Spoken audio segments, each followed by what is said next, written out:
What Really Happened with your host, Mike Rivero. The history the government hopes you never learn. Here is your host, Michael Rivero. And aloha, America. Welcome to our show today. It's Wednesday, August 31st, 2016, end of the month here. We have got a lot of stuff to talk about today, and we are still, unfortunately, dealing with Vonage, which has managed to lose our toll-free number. So once again, the numbers are 512-716-1603, 512-716-1883, 512-716-1897, and they are posted on the front page of WhatReallyHappened.com in the studio webcam and on-air now blocks. So Mike is sitting in our control room, struggling mightily with all these terrible technological demons that he's having to deal with, ready to answer the phone, put you on the air with your comments and questions. Right now, we're expecting Air Force One to be landing here on Oahu imminently, could already be here, and that's because President Obama is here on the island for this Global Conservation Conference. He's speaking at Manoa tonight. Then he flies out tomorrow to Midway to declare an expansion of this marine monument out there by Midway, and then he's off on his way to the G20. So local authorities are saying expect massive, massive gridlock between the Honolulu Airport, Manoa, and the windward side, starting from 4 p.m. till 7 p.m., and part of the problem is they close off multiple routes on an island that doesn't really have a lot of them, and then at the last second, the president's motorcade decides which one they're going to go on down. Now, to bring you up to date on our hurricane situation, because I'm getting a lot of email, people are kind of concerned about it.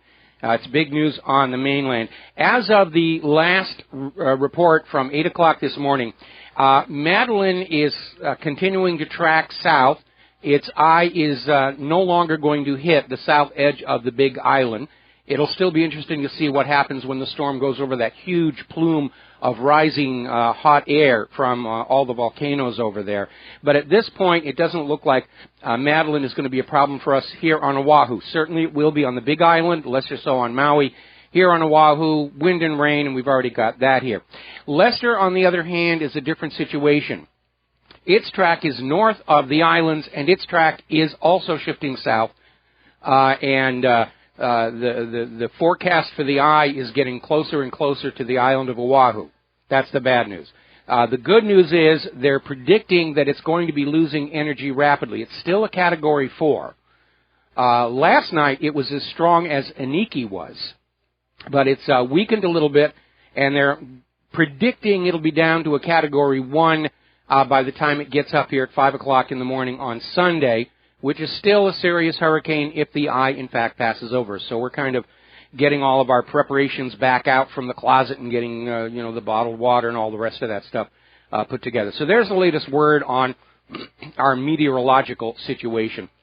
Now, yesterday they had primaries in Florida and Arizona, and to nobody's surprise, Debbie Wasserman Schultz won her primary, and so did John McCain. And I think at this point, it's pretty certain that we're seeing more rigged elections, because how could anybody vote for Debbie Wasserman Schultz after what came out about her betraying her office as head of the DNC? And don't forget, it just came out that John McCain was, in fact, not a war hero. He had, in fact, made propaganda videos for North Vietnam. Those videos surfaced. So there's no way these two corrupt individuals could have won their primaries without a corrupt election. It is simply beyond belief. Now, getting on over to Hillary Clinton, as you know, the State Department has confirmed that 30 emails recovered by the FBI from Hillary Clinton's server relate to the 2012 attack on the U.S. consulate in Benghazi and were never turned over to the State Department. Now, there's a big legal fight going on over those emails where the State Department is saying it's going to take a long time to get these things out here. It's going to be well into, end of September, maybe even October, maybe even November 9th. And, of course, the lawyers for the Freedom of Information Act lawsuit have gone back and said, you're talking only about 30 emails. Why is it going to take that long? So there's a court hearing to determine when those emails must be surrendered. Now, Judicial Watch is going into court and basically saying that the State Department's declared delivery schedule is completely unreasonable because they're only talking about 30 emails. It shouldn't take a huge amount of time to process them. Of course, the State Department's trying to delay, and they're not going to release Hillary's State Department calendar until after the election because it might unfairly prejudice the voters against Hillary Clinton. And obviously, the voters need to have that information. Now, there's a breaking story. This is out of the New York Post. And apparently, the Republican National Committee has obtained an email showing that Hillary Clinton sent classified information in a private email after she had left the State Department. Now, this was on May 28, 2013, months after she stepped down as Secretary of State. Hillary Clinton sent an email to a group of diplomats and top aides about the 1-2-3 deal with the United Arab Emirates. And this email is censored because it contains classified information. All right, we're going to take a quick moment here to do a shout-out to our on-air affiliates who are just now rejoining the network. We're talking about Hillary Clinton, and apparently she was sending classified information from her private server after she stopped being Secretary of State. Now, the markings on the email say it's officially to be declassified on May 28, 2033. And information is classified because it's information on foreign governments, foreign relations, and foreign activities of the United States, including confidential sources. Here is the problem for Hillary Clinton. On leaving the State Department, Hillary was required by law to return all classified documents to the State Department or other originating agencies. She's not supposed to keep them. They're supposed to be returned. There weren't supposed to be any classified information on her server, private or otherwise, after she stopped being Secretary of State. But she held on to them, and then she forwarded the information to other people who may not have been cleared to receive that information. And that, FBI Director James Comey, is your intent to do wrong. Not that Title 18 requires demonstrable intent to do wrong. Title 18, Section 793 clearly says exposure of national secrets through negligence and carelessness is a prosecutable offense. And you, Mr. Comey, laid out a defense, if you will, of Hillary Clinton by saying, she's just reckless and careless and negligent. Sterling recommendations for president. Vote for Hillary 2016 because America needs a reckless and careless president. Now, the Trump campaign has issued another statement on Hillary Clinton's continued chronic mishandling of classified information. This is from Jason Miller, the senior communications advisor. Hillary Clinton's secret server jeopardized our national security and sensitive diplomatic efforts on more than 2,000 occasions. And shockingly, it now appears her reckless conduct continued even after leaving the State Department. Hillary Clinton's terrible judgment shows she cannot be trusted with our national security. Boy, is that just nailing it down tight right there. She wasn't supposed to have that information after she stopped being Secretary of State. After she stopped being Secretary of State, she's an ordinary private citizen, just like me, only with a lot more money. And being in possession of that classified information as a private citizen without the appropriate security clearances, that's a felony. It just gets worse and worse and worse, and Director Comey has managed to utterly destroy whatever positive reputation the FBI still clung to. Now, a federal judge has ruled that the State Department must hand over before Election Day all documents related to a Freedom of Information Act lawsuit concerning Hillary Clinton's aide Huma Abedin and her very strange employment at the State Department at the same time she was working for the Clinton Foundation. And that's the judge's order, before Election Day, which means we'll see those documents released at 11:59 p.m. on November 7th, in all probability. But the Foundation problems are continuing to build, and the New York Times is out there saying that Hillary needs to delink from the Foundation. Well, technically, she was supposed to do that as Secretary of State, but she didn't. They're trying to create this idea that Hillary Clinton as president will have no connections whatsoever with the Clinton Foundation, even though she made that same promise when she became Secretary of State and broke it repeatedly. This was pay for play, and that is a long-time Clinton game. They did it with the Commerce Department under President Bill Clinton. Congress was investigating. They were about to indict the Commerce Secretary, Ron Brown, but luckily for the Clintons, Ron Brown died in a strange aircraft accident. Isn't that kind of weird? But basically at this point, summing up, everyone knows the Clintons made a mockery of all the promises they made to Team Obama when Hillary became Secretary of State. Even the left-wing site PolitiFact says that it's pretty much mostly false that the Clintons obeyed the rules that they'd all agreed to. And Hillary's still out there saying my work as Secretary of State was not influenced by outside sources. Really? Then how come all these donors got access and the non-donors did not? It's just a huge mess. I mean, on January 5th, 2009, Hillary Clinton sent a letter to State Department designated agency ethics official James Thesson, promising, I will not participate personally and substantially in any particular matter that has a direct and predictable effect on my financial interests or those of any person whose interests are imputed to me, including supposedly Bill Clinton. And they broke that promise. And the only reason they got away with it is because the corporate media continues to cover for them.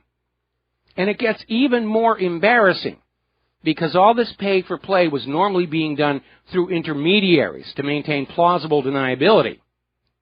Yes, out of the goodness of my heart, I am donating to the Clinton Foundation. And oh, just coincidentally, the door's open for me over at the State Department. But there's a new embarrassment that has surfaced regarding a very large Clinton Foundation donor, Abigail Disney, yes, of that Disney family, and she donated $250,000 to the Clinton Foundation. And the problem was she was contacting Hillary Clinton directly asking for favors to the point where Huma Abedin wrote in an email, this is a problem. Disney cannot be contacting the Secretary of State asking for favors related to the donation of the Clinton Foundation. That right there is hard proof of a pay-for-play relationship. And behind all of that, there is still another foundation scandal that is out there festering. And this is how the Bureau of Land Management, after seizing the Hammond Ranch land for some environmental excuse, has now leased this land to the Uranium One Company, a joint Russia-Canadian company that just happened to make all kinds of generous donations to the Clinton Foundation. And that means that roughly 20% of America's uranium ore is now under the control of Russia. Just when you think it can't get any worse, it gets worse.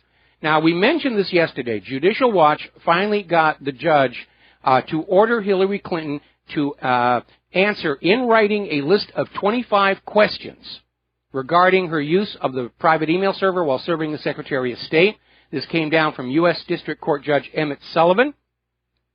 And Hillary now has 30 days to respond. And Judicial Watch was limited by law to 25 questions, so some of them have multiple parts here. And the questions are listed out, and I can already tell you what Hillary Clinton's answers are going to be. Question number 1, it's all a vast right-wing conspiracy. Question number 2, it's all a vast right-wing conspiracy. Question number 3, it's all a vast right-wing conspiracy. It's just amazing. Now, for those who've been following the Clintons for as long as I have, and that's a very, very long time, probably remember that back during that CIA gun and drug running operation out of Arkansas under then Governor Bill Clinton down to Nicaragua to arm the Contras, which was illegal under the Boland Amendment, illegal under the Logan Act, and it was all funded with massive amounts of cocaine flown back into the United States and sold to our kids, a violation of drug law. And a lot of the witnesses to what was going on wound up dead. And the most famous from that era are called the train deaths. And this was Larry, Kevin Ives, and Don Henry. and they were found basically run over by a train on a train track, and the official verdict by Bill Clinton's pet medical examiner, Fahmy Malik, was, oh, they were smoking marijuana, they passed out on the train tracks. Like, who would be smoking marijuana on train tracks anyway? It's not exactly a comfortable seat. The engineer said that the bodies were covered with a tarp. That's why he didn't see them until too late. And the families of Ives and Henry got their own private pathologist who confirmed that these kids had been brutally murdered, then dumped on the track to cover up the evidence. Well, Linda Ives, the mother of Larry Kevin Ives, has just filed a new lawsuit against multiple departments of the United States government under the Freedom of Information Act to dig out the truth about just how her son and Don Henry met their end. So, Linda, wear your Kevlar, stay out of small planes and suburban Washington, D.C. parks. Because the Clinton people are in a panic right now. And they're not even trying to hide the mafia-like thuggishness that they're using to get their way. Story coming on out of PatriotRising.com. For the media, questioning Clinton's health is a fireable offense. And they're talking about various people in media who have said there's an issue there, and they lose their jobs, or they lose their access, and their articles get deleted. The corporate media is just absolutely in goose step with Adolf Clinton. And there's an issue. She's had a serious brain injury. She stumbles a lot. She's on serious medication, uncontrollable coughing fits, but nobody's supposed to talk about that. Now, one thing that we do know, and this came out in the emails, is that in 2011, Hillary Clinton was having her staff research a prescription drug, Provigil, which is used for people suffering Parkinson's disease. So we know that part of it's real. We know the part where she has to wear a Fresnel prism in her eyeglasses in order to focus on distant objects. That's real. And that's an indication of brain injury. So there's a real issue there. And by the way, we know that Provigil can lead to impaired judgment. Yet another wonderful recommendation for the person holding the keys to the nuclear weapons. Now, here is where it's really going to get cranking up. Dr. David Shiner, who's President Obama's former physician, told CNN Hillary has to have a thorough neurological exam.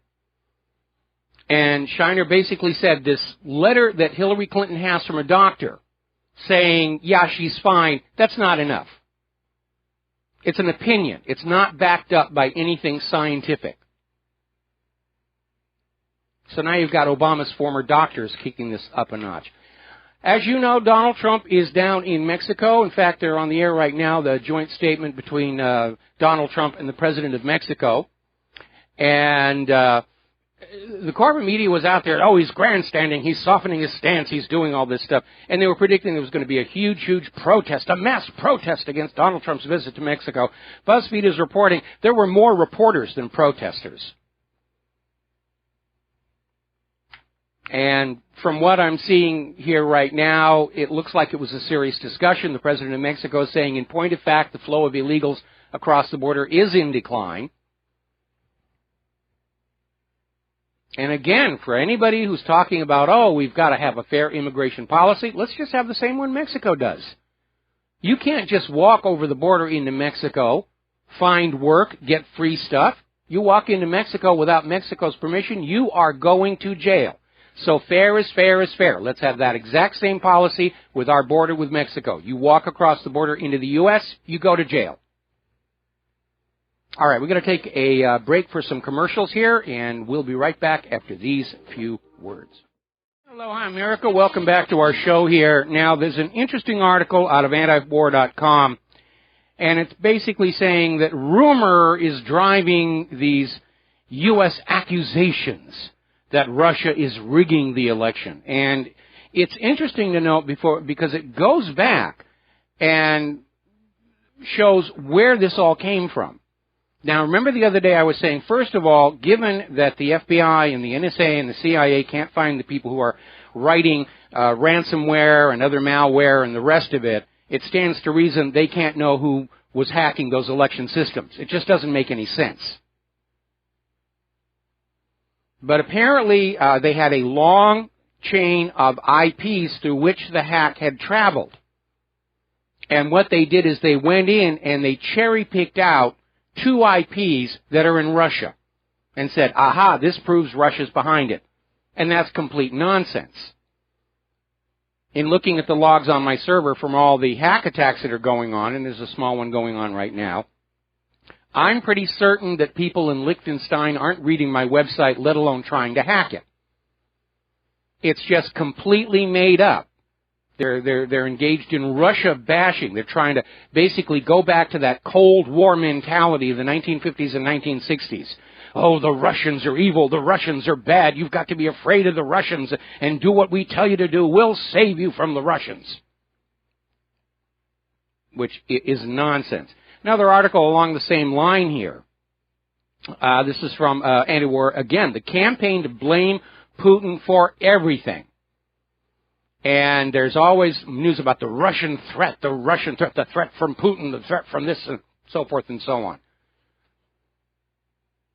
It's red baiting, and it's not going to work for 2 reasons. First of all, people of my age understand that the Cold War of the 1950s and 1960s was just a sales tool to build business for the military-industrial complex, to spend vast amounts of money on worthless weapons on the premise that they would never actually be used. If you think about most of what was coming out of the military-industrial complex in the 1950s and 1960s, they were basically scarecrows.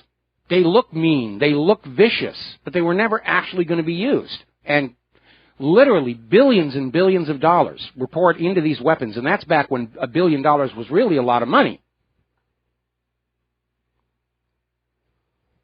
Now, we've had a large number of celebrities come on out and say, if Donald Trump wins, I'm going to move to Canada. And have you noticed none of them say I'm going to move to Mexico or I'm going to move to Guatemala? It's always to Canada. Barbara Streisand is the latest one. She's out there saying she's going to move to Australia or Canada if Trump is president, which has an upside because then we can use her place in Malibu to house some of these Syrian refugees and illegal immigrants. It's a nice place. I put up a picture of it on the website here. Now, getting on to the issue of election fraud, which President Obama says is just a conspiracy theory. You shouldn't ever doubt that our elections are honest and trustworthy. The Obama administration is trying to take over jurisdiction of all U.S. elections. They're trying to form a federal central election system and take control away from the states. Now, that's not entirely a bad idea because a lot of the election fraud that takes place is because the state election commissions, they're all doing something differently. They have different rules for registration. A lot of states have different rules for voter ID.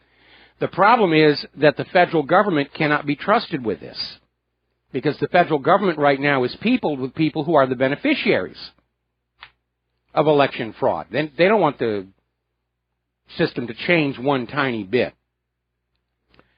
There is an alarming bunch of stories hitting the corporate media. This particular one's from usnews.com, but I saw it posted everywhere, raising the question about how the death of a candidate would impact the November election. Could it delay the election? Might it actually eliminate the presidential election? If there's only one candidate, why would we bother? We'll just have the Electoral College get together and declare Empress Hillary the First. And I find it very alarming to see these stories being put out there. Remember earlier in the primary season, there were all these stories about how great it would be if Trump was assassinated, and they were trying to pre-sell that idea. So wear your Kevlar, Donald, because they are gunning for you. You're not up against the narcocracy. You're up against the American drug lords. Not just Hillary Clinton, but the drug lords. And they are very serious people. We're going to take another break for commercials, and we'll be right back with more news and hopefully some phone calls. We'll be right back. And aloha, America. Welcome back to the show here. And earlier today, I had a reader send me an email. Now, as you know, we have been, every once in a while, running a poll. Who are you going to vote for, Donald Trump or Hillary Clinton? And after a while, we quit doing that because it was always better than 90% for Donald Trump. And somebody wrote in and said, I wonder if the choice were between Hillary Clinton and Vladimir Putin, who Americans would want as president. So we ran that poll today. And as of the last time I checked, who would you rather have as president? Hillary Clinton, 2%. Vladimir Putin, 98%. I think that's very telling. Over in Great Britain, there's a bit of a brouhaha over David Cameron's apparent gift to his allies, because apparently just before he stepped down, he handed out huge raises to all his special advisors, 25% pay increase. And it's come under criticism from Liberal Democrat leader Tim Farron, who said the former prime minister should be ashamed of hiking the pay of his workers when public sector pay increases have been capped at only 1%. It's good to be the prime minister, I guess, here. Now, we have been talking about the extreme overtness of the corporate media in attempting to find some way to destroy Donald Trump and at the same time protecting Hillary Clinton from her health issues, from the Clinton Foundation scandals, from the dead bodies list, from this huge trail of political records she carries with her. Hillary Clinton has more baggage than Kim Kardashian on a photo shoot. And the corporate media is trying to cover it up, and everybody sees they're doing it. The polls are showing trust in the corporate media is at an all-time record low.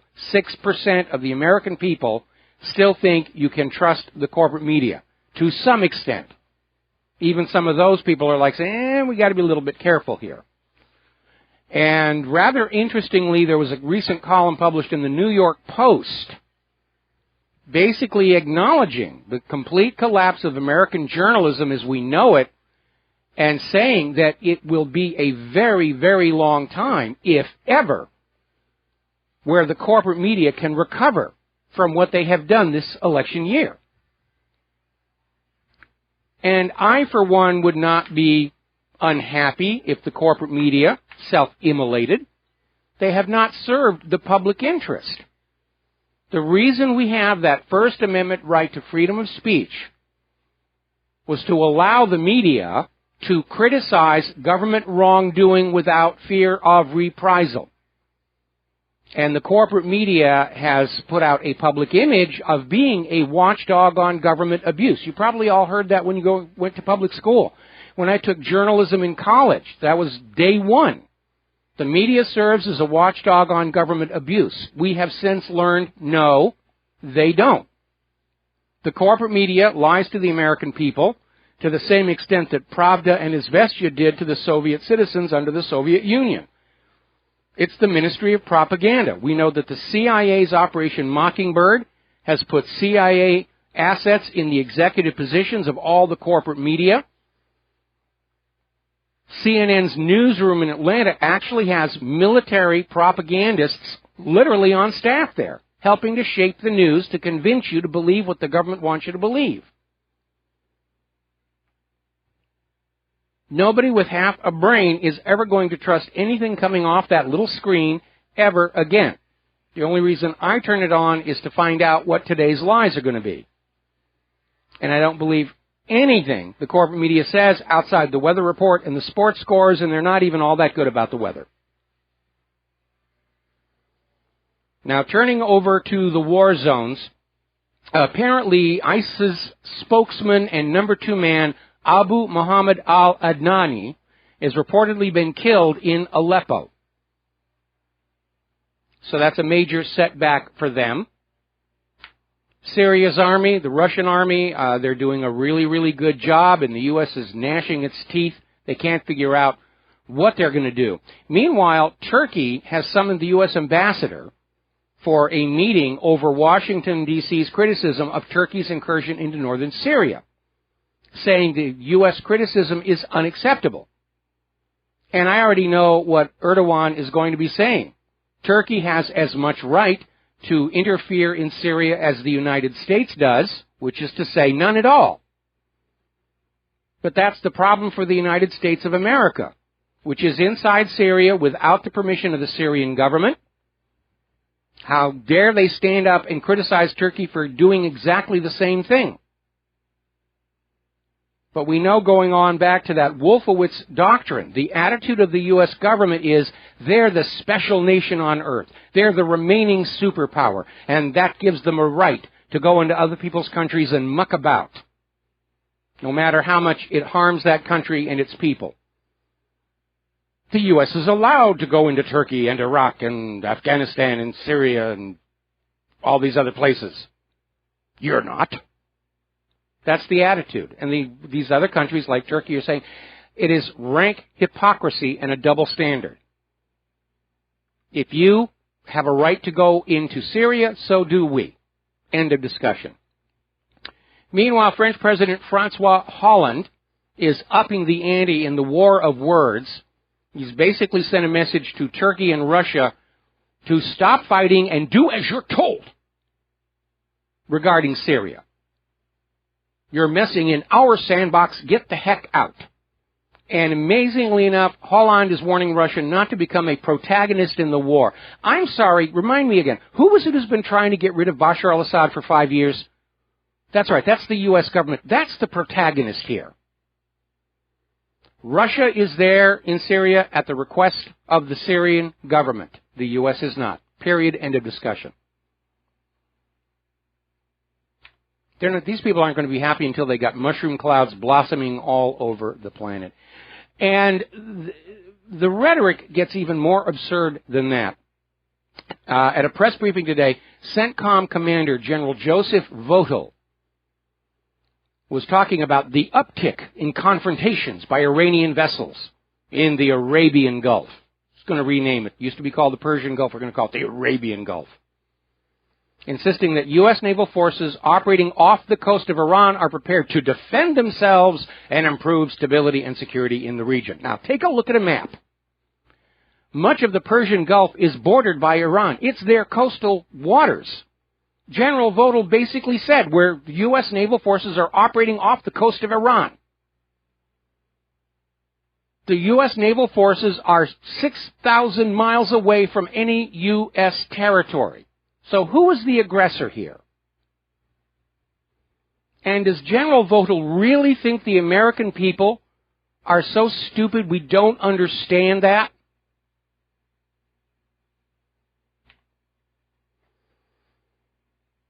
United Nations is now saying that the body count in the war in Yemen totals at least 10,000. And along with that, massive food shortages, medical shortages, destroyed hospitals. It's just a huge, huge mess over there. And remember, what's going on there is Yemen's people are trying to kick out the U.S.-approved puppet rulers. And the U.S. understands the American people are sick and tired of war, so they got the Saudis to go in and do the dirty work for them. And the Saudis have been committing war crimes. They're using chemical weapons. 10,000 people so far, probably even more than that. The UN is saying they're not sure, but it's at least 10,000. That's the butcher's bill for this particular piece of American intervention here. Now, speaking of intervention, Israel is apparently taking advantage of Americans being distracted by the political campaigns and by the wars in all these other places. Apparently, Israeli tanks have now entered the Gaza Strip, escorting bulldozers, and they've gone right into the central part of the Strip. They're shooting at Palestinians who are trying to protect their farms. And basically, Israel's going to go in there and carve off another piece of that land for themselves. Meanwhile, a very alarming story coming out of Blacklisted News. Israel is now going to declare the entire West Bank a collective punishment zone. In other words, they can go on out in the West Bank and just shoot at anybody, and it's the collective punishment because you're not doing what we tell you to do. And as a reminder, collective punishment is a war crime. It's a crime against humanity. And finally, the Swiss Supreme Court has ruled that Israel must pay $1.2 billion they owe Iran for unpaid oil bills stretching back 37 years. And to nobody's surprise, Israel is saying No, we're not going to do that. I mean, thank you very much for the oil, but Iran is our enemy. Iran is the new Nazi Germany. We're not going to give them any of that money we get from the American people. What's wrong with you? You know, Israel wants the U.S. to go in and blow up Iran so they can get off the hook for that $1.2 billion bill. That's a real good reason for your kids to die in the sands of Iran, right? Let Israel off the hook for that bill for the oil they bought. All right, we're going to take a phone call. Dustin in New Jersey. Aloha. Welcome to the show. What's on your mind? Hey, Mike, remember yesterday you mentioned Rick Perry was going to be on Dancing with the Stars? Yes. Remember that video, Wailing Wall, Wrecking Ball? He's a good dancer when it comes to Ring of Rosie. Okay. Hey, Mike, you know, with David Cameron doing that, you know, people need to still realize this is a small group of people in the Western world that are oligarchs. So they give their people, insiders, the raises, and you get to pay the bill. When are people going to realize this? David Cameron, Holland, which has 11% approval rating, nobody likes him. He's just a stooge. They're all puppets. People need to really wake up and realize this because this is who they are. You know, they're all part of that same party. You know, it's one big club, like George Carlin said, and you ain't in it. Well, there's another constraint going on here because most of these countries like Britain and France and the EU in general, their economies are hopelessly tangled up with the U.S. dollar. And so they understand if the U.S. dollar collapses, they're in serious trouble. And so when the U.S. government comes on out and says, we're going to make war on the Russian ruble and the Chinese yuan, all these leaders of these other countries are going to say, yeah, we have to do that in order to keep our economies propped up. And that's where this whole thing comes from. And this is one of the things that George Washington warned us all about in his farewell address when he was talking about avoiding foreign entanglements. It wasn't just political or military entanglements, it was economic entanglements. But also with the refugees coming in, there's a reason why they're letting them in. Because they're running a Ponzi scheme with the whole economy. They need a lot of people. They got to put them on the dole. You know, they got to put them on the welfare. You know, they got to consume. They don't have a, you know, they got low birth rates in Europe. That's why they're letting all these refugees pretty much in. Who cares if they blow up some of the French and German people, I guess, right? Well, see, the problem with that one is if there are no jobs for these refugees and immigrants, then they're a drain on the economy rather than helping it along. They're going to bring about the crash of the Ponzi scheme that much quicker. Now, George Soros is a big driving force behind all of this refugee and immigration stuff, and he's not thinking economically. He's thinking about his new world order, global government, and how he can't get it unless he can literally destroy the regional and cultural identity of every nation on earth.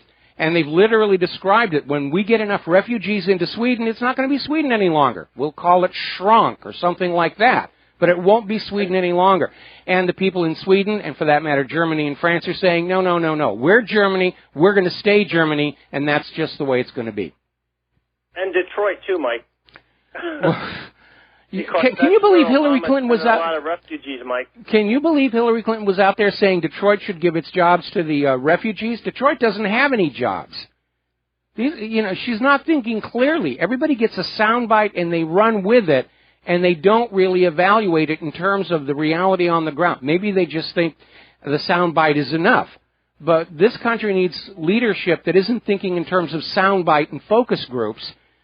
This country needs leadership that's really going to look at the system as a whole and say, all right, when we do X, what's going to happen? And we make our decisions based on the long-term effects of what we're talking about here. Well, they got no-go zones in Europe because it's all predominantly, you know, Islamic in certain areas. Yeah. They have them here, too, in the, in those areas in pretty much the Detroit and Chicago areas, but it's going to get worse, Mike, because with the refugees coming in, nobody's assimilating, not even our own people anymore. You know, I mean. Yeah, see, that's the big problem. These refugees are going into Europe, and somebody has told them that they can basically recreate their home country in Europe, forgetting that however their home countries were organized back where they came from, it wasn't working for them. And so coupled with all these promises of free stuff that never materialize, of course you're going to get anger and friction. You know, unfortunately, Mike, xenophobia if the economy collapses, all the free stuff's going to be gone. You're going to have all these angry people, not only just from here, but from all over the world that come here. You're going to see civil wars in all of these countries between the indigenous, hereditary members of that nation and all these newcomers who were poured on in to fulfill George Soros' vision of a new world order and a global government. There'll be a new world disorder. Yeah, it absolutely will.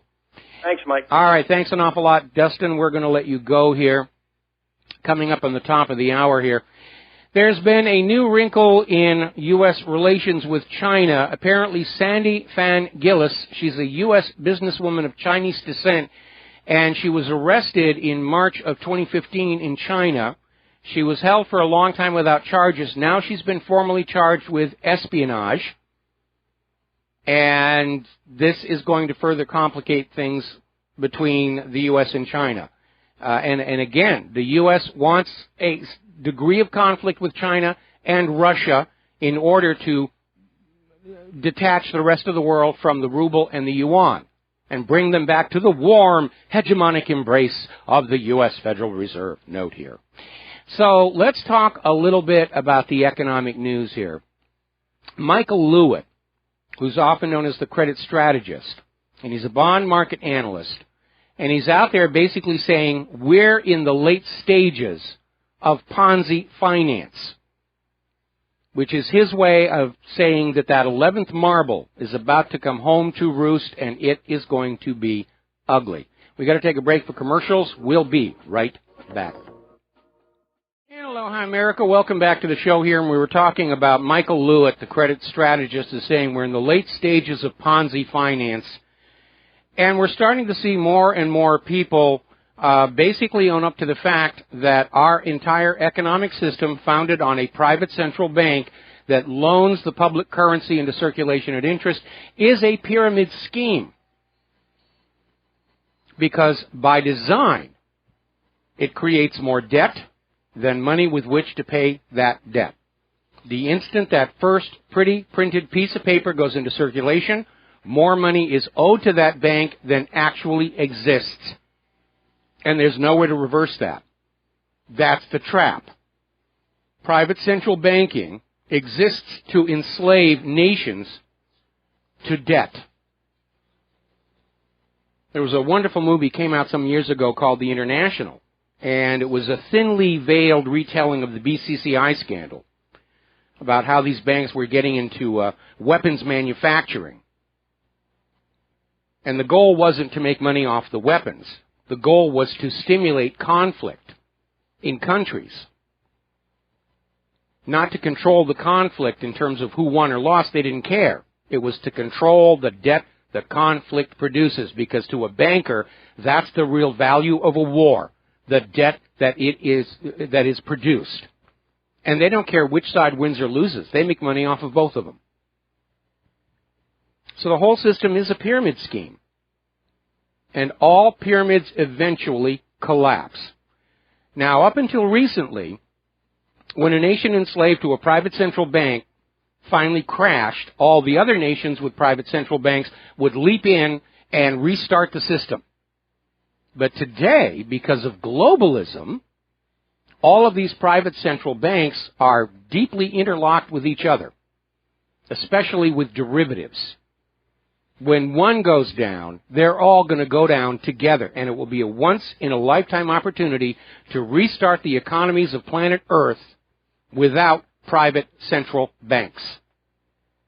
And it is so important that we do that so that we do not allow future generations of human beings to spend their entire lives in debt servitude to these private central bankers whose power over us rests on paper with colored ink and numbers typed into a computer. Banking is not a science. It's a religion. It's an arbitrary set of rules that we're all brainwashed to think represent something real that keeps us obedient to the masters. Rule by compound interest. And it's no more legitimate a form of governance than rule by divine right or ruled by slavery, and like those former failed systems, it only survives as long as we allow ourselves to be brainwashed into thinking this is the way the world is supposed to be. And it's time for us all to become private central bank heretics. All right, we're going to take a break here for station identification. We'll be back with hour number 2 after these few words. And hello, hi America. Welcome back to our show, hour number 2. The phone lines are open, and again, I apologize. The toll-free number is not working. Vonage is supposedly trying to figure out why it just disappeared, and I don't know why it's taking so long for Vonage to get their act together. But the numbers are posted to the main page of WhatReallyHappened.com in the studio webcam block and the On Air Now block. But for those of you who are not near your laptop, the numbers are area code 512-716-1603, 512-716-1883, and 512-716-1897. So we're talking about the economic news, and it's generally bad all over. I mean, life is great for the 1%ers. But for everybody else, it's serious, serious hardship. Canada's economy just had the biggest quarterly drop in 7 years. And that's not good here. Now, remember a couple of years ago, I did some episodes of a TV show called America's Book of Secrets, and one of the episodes was the gold conspiracy, about how the New York Federal Reserve, all the gold bullion depositories were playing games with other people's gold. Because these bullion vaults are supposed to work like a safety deposit box. You bring in your property, it gets locked up, you pay a monthly fee. When you want, you come back in and you take your property out. And all of a sudden, we started seeing some problems. Germany wanted to redeem their gold from the New York Federal Reserve in 2014 and got this big stall. They were even told they couldn't even go in and verify the gold was still there. And ultimately, Germany got some of the gold back. It turned out not to be their original numbered and hallmarked bars, but just bars of gold, and they even turned out to be less pure than what had gone on in. Now, the Netherlands redomiciled 122 tons of gold. Last May, Austria demanded the repatriation of most of their gold. Now, most of theirs is held primarily in the Bank of England, and they're going to move it around. But gold withdrawals from the New York Federal Reserve accelerate and hit 388 tons since 2014. One has to wonder where it's coming from. Some of it may be that gold for the Libyan gold dinar, which vanished without a trace after Gaddafi was killed. But based on prior experience, I would strongly recommend to Germany, Netherlands, Austria, and everybody else that they test those gold bars they're getting back to make sure they do not have tungsten cores, because that's been a huge scandal as well. This was first discovered in Germany, and it's one of the reasons why Germany demanded their gold back, is they discovered that these gold bars, some of which had the hallmarks of the New York Federal Reserve and Fort Knox, were not solid gold. It was a thin layer of gold over tungsten, which is a very inexpensive metal, but it's almost exactly the same density as gold. So it's very, very hard to tell if it's there. They discovered it by doing an assay and found that the drill bit broke when it hit the tungsten. Because gold is very, very, very soft. Pure gold is very soft. Remember the old cartoons you've probably seen where somebody gets a gold coin and they bite it? The reason is because pure gold is soft enough where you will leave teeth marks in it if you bite it. That's a very real thing. Now, hospital ultrasound machines will actually reveal a tungsten core when it hits that boundary between the gold and the tungsten. As long as the gold isn't too thin, it'll show up very, very clearly. But everybody's been playing fast and loose with other people's gold. And these countries that had their gold on deposit with the Federal Reserve, they're sort of being treated as if, well, let's say you go to your local bank and you rent a safety deposit box and you put in some gold coins and your grandmother's heirloom bracelet. And then you go back to the bank, and the owner of the bank says, I'm sorry, I can't give you back this stuff. But tell you what, you stand here, and I'm going to stand across the room and open the box so you can look inside and see that everything is okay. And you look in, and you see something that looks like gold coins and a bracelet that's, well, it's a bracelet, but it's not your grandmother's bracelet. Then they slam the door shut and kick you out. That's what's been going on. And that's why so many of these other countries are very, very nervous about where their gold really is and can they ever really get it back. And the answer is they all can't get their gold back.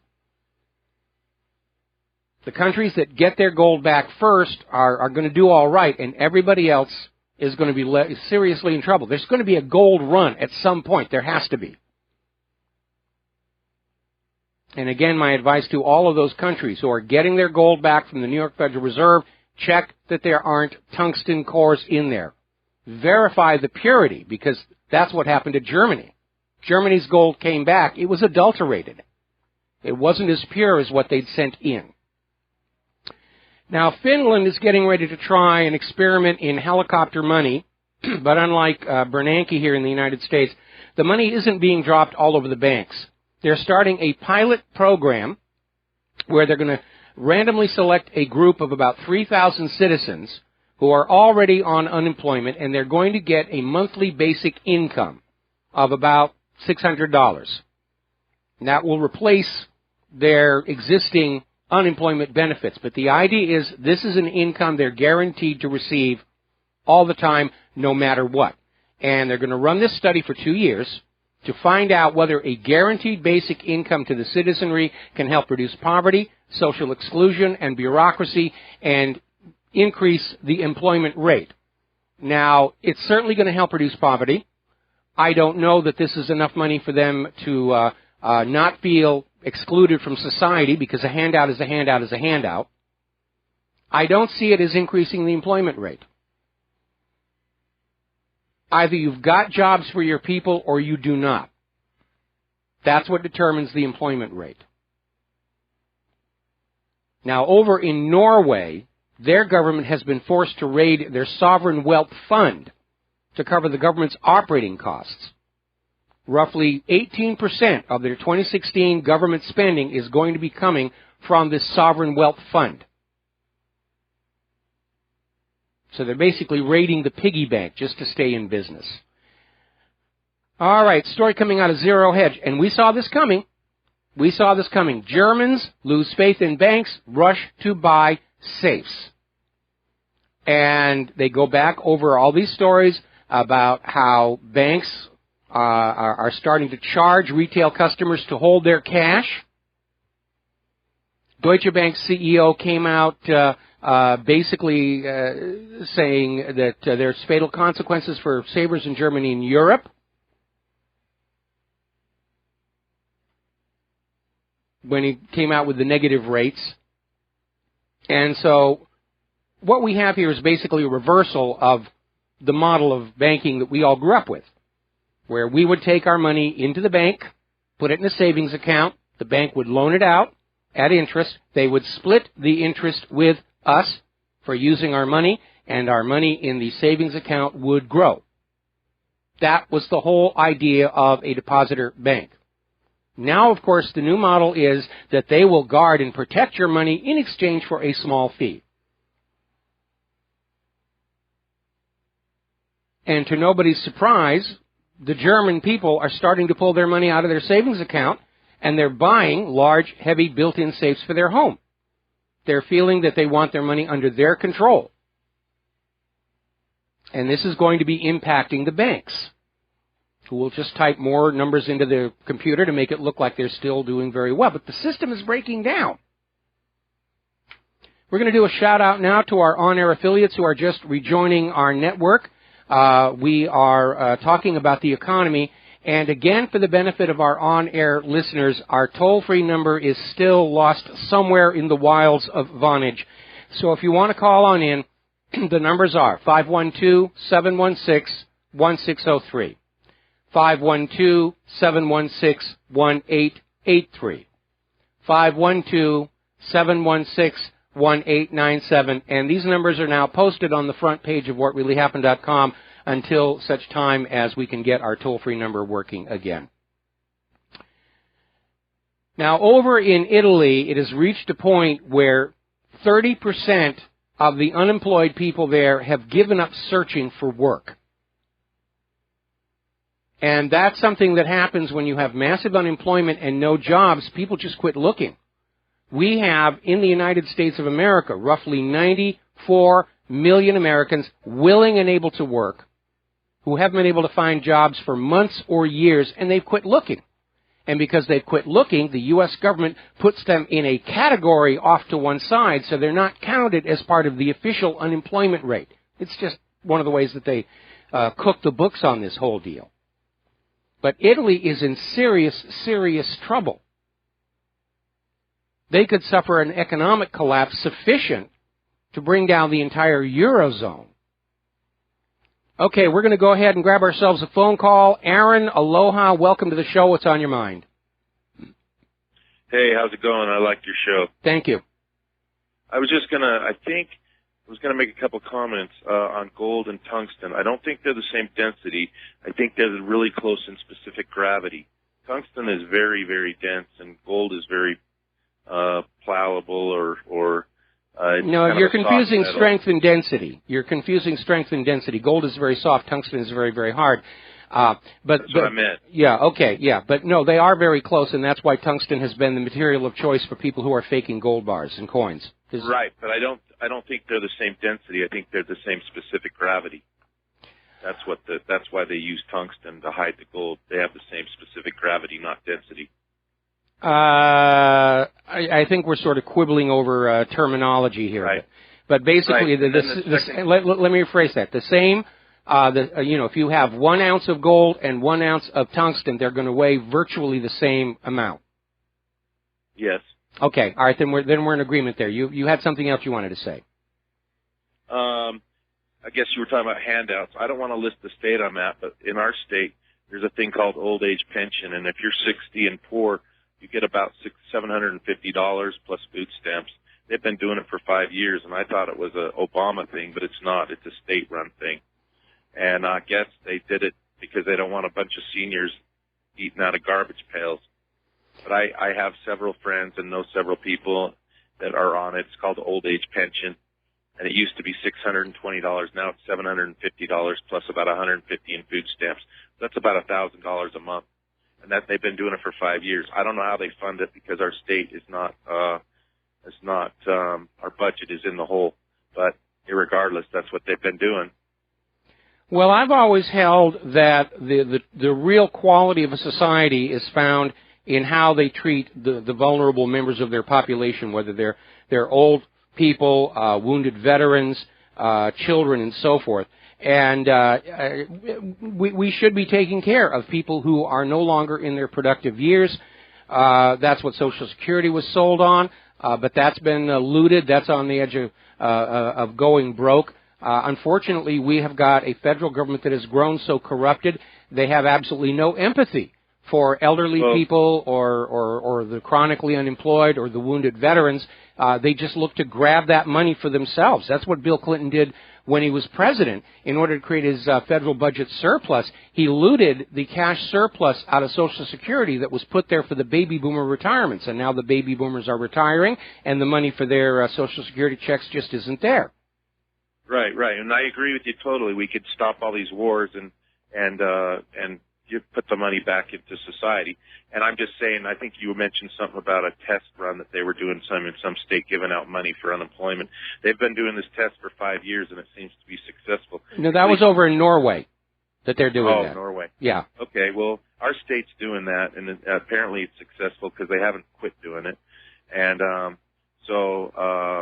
yeah, I agree with you.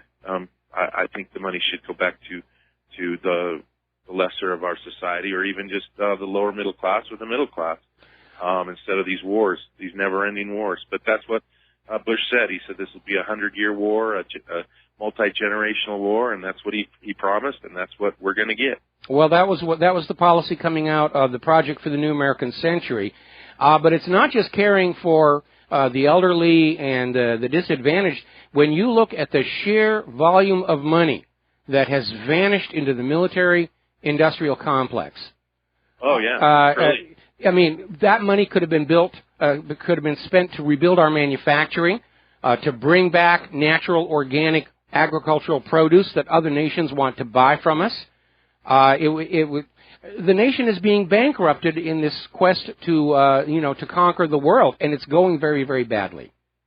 Now, before Bob Chapman died, he was the international forecaster.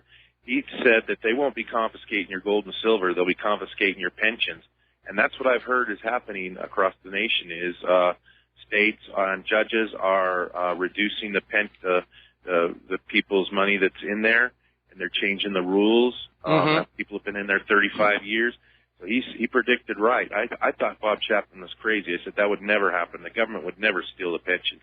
And lo and behold, I think that's what's happening. Well, there's an overlap there because part of the problem with the pensions, it goes back to that 2008 mortgage-backed security fraud.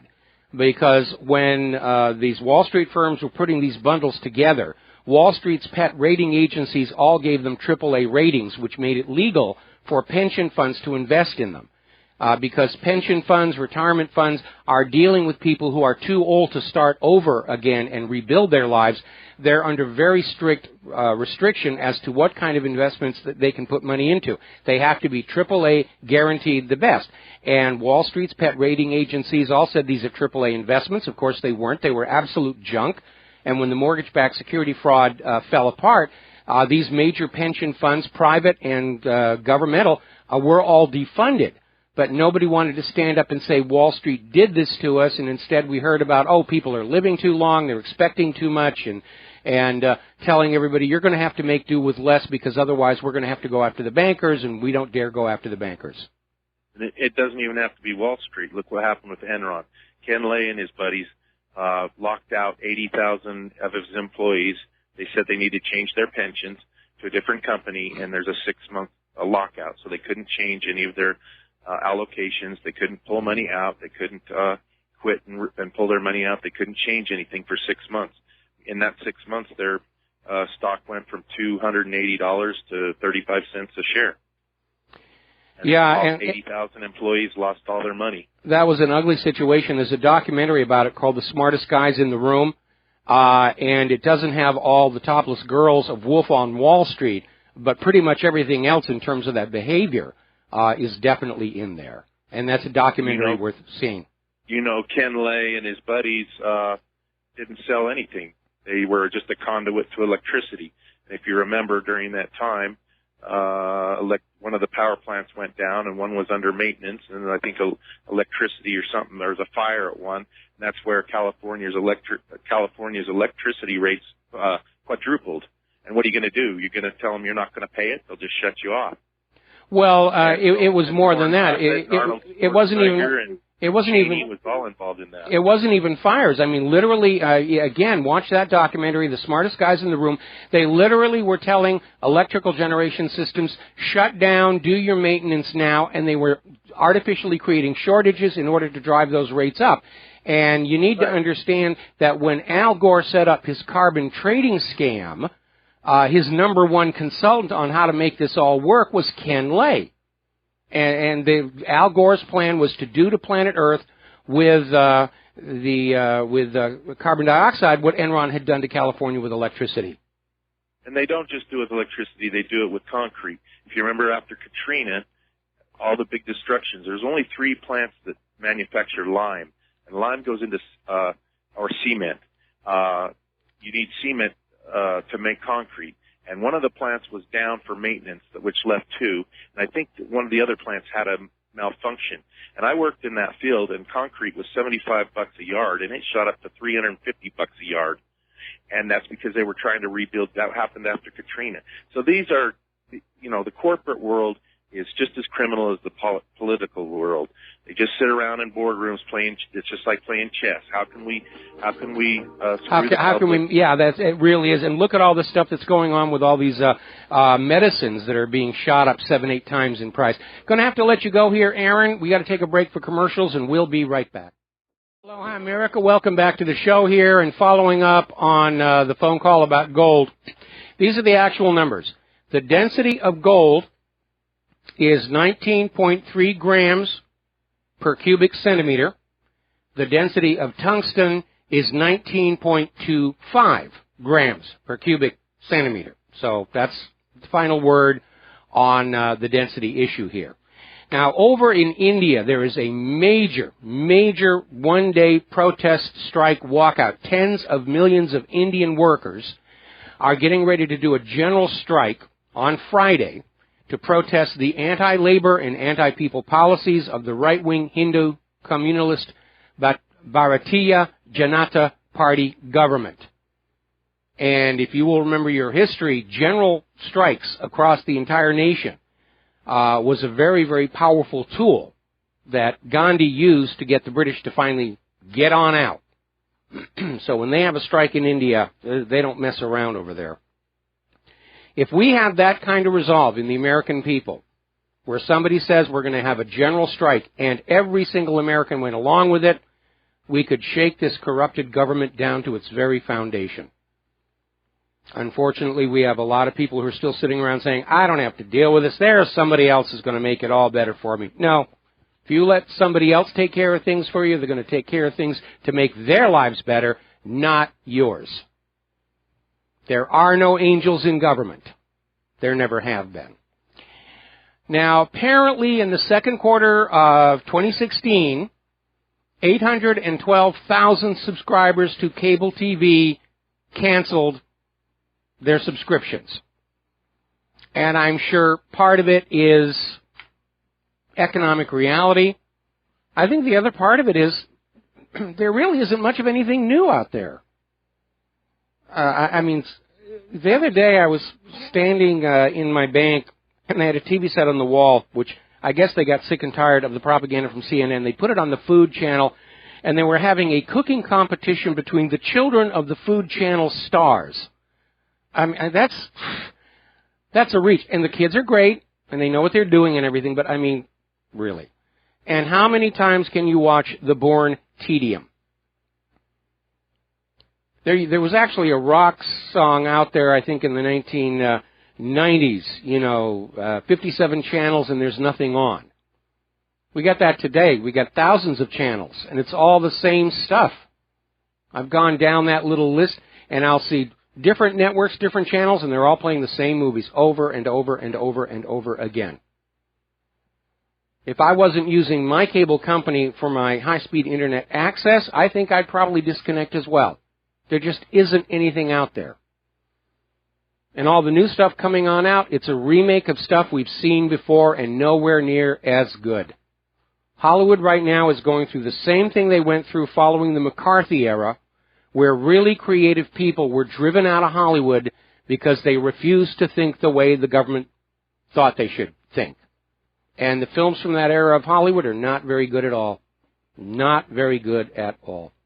Alrighty, now let's see. Another story, this one coming out of governmentslaves.info. Shopping mall traffic is expected to decline well over 50% over the next year.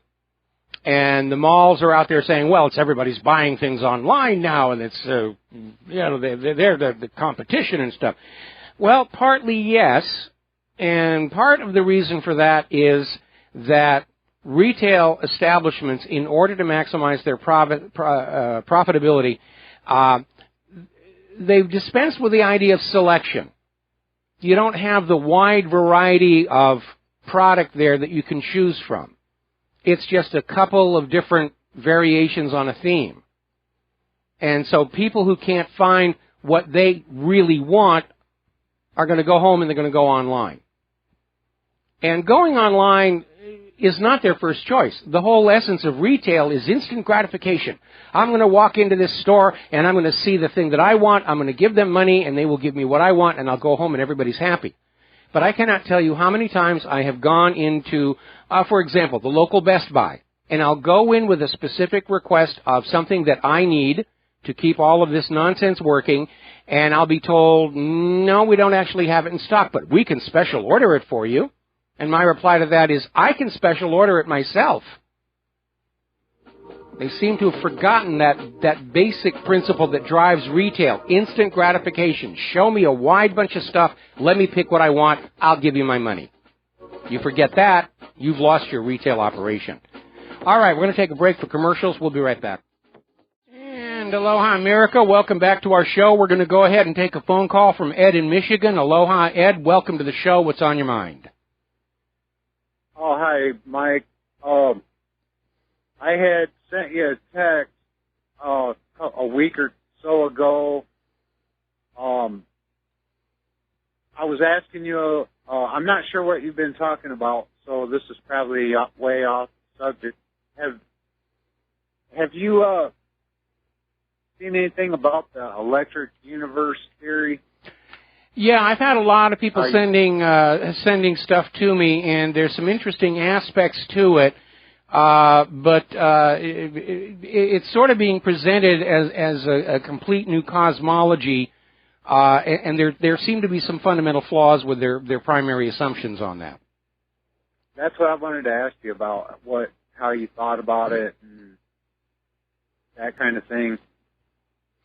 Well, the other thing was the video about Israel did Fukushima. Well, that one, I think we can put on out as some of the stuff that's planted on the net to make the net look kooky here, because if you... Right. Yeah. That's why I texted you about it. I didn't want to interject into more important things, but have you seen that the seismology readings compared to what they said happened with a 9.0, like 190 miles offshore? Well, here's the problem with that. When you look at the amount of energy being released by an earthquake, it is really quite huge. And if you go back and you look at the days of underground nuclear testing, even the largest nuclear bombs are only going to produce a quake that's equivalent to a magnitude 3.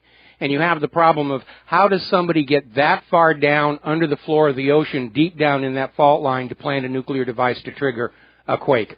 And so it's really kind of a fantastical idea, but I really don't put much credence in it. Okay? My brother has worked at a nuclear power plant within, say, 15 miles from here, and there's no doubt in my mind that this thing is really old. They're constantly shutting it down, and there's just no doubt in my mind that, we're being exposed to some extent, and it's just it's a huge question mark, Well, my feeling about all of this stuff, whether it's nuclear power or deep ocean drilling or any of this stuff, is that it can be made to work safely and reliably as long as the safety decisions are not left up to the money junkies. And I think a perfect example of that can be found in the Japanese power station at Onagawa, because there's this interesting story. When Onagawa was being constructed, the engineer who was in charge of the construction would not allow any shortcuts to the safety systems. And he fought this one-man war against the company's owners and investors. And he said, we're going to have a tsunami wall that is higher than the highest known tsunami in this area. We're going to have the emergency generators up on pylons. We're going to have all of this stuff. And it's a shame he did not live long enough to see the vindication, because when that big quake hit, Onagawa was the only power station that was undamaged.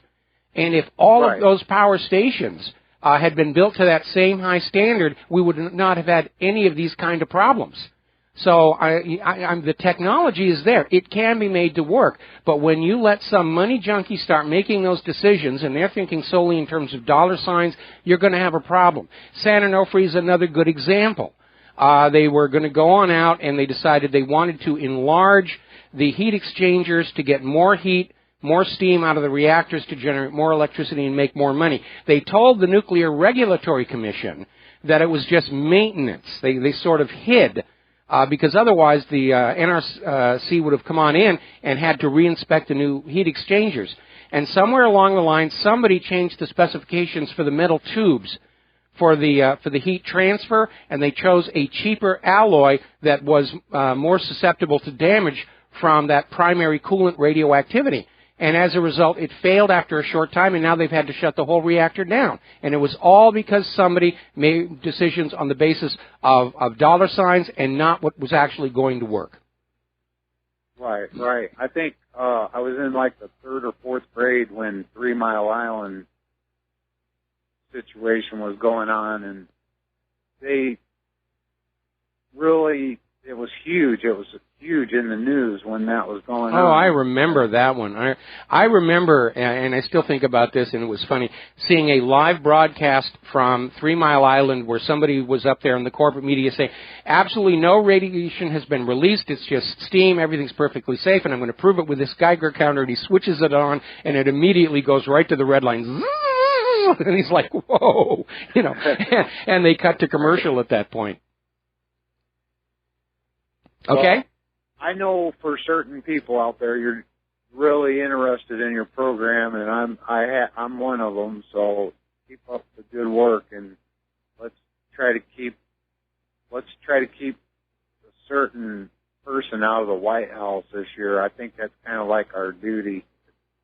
Unquestionably, because if Hillary steals the White House, we will be in World War III. She's already out there, talking tough about, when I get down to the computer stuff, there's a new development coming out of the Hillary Clinton campaign, okay? Yes, sir. All right, well, thank you very much for the phone call, Ed. We're going to let you go here. All right, we finished with the economy. Let's talk about immigration. Brussels, despite insisting open borders for the rest of the European Union, they've had enough with this.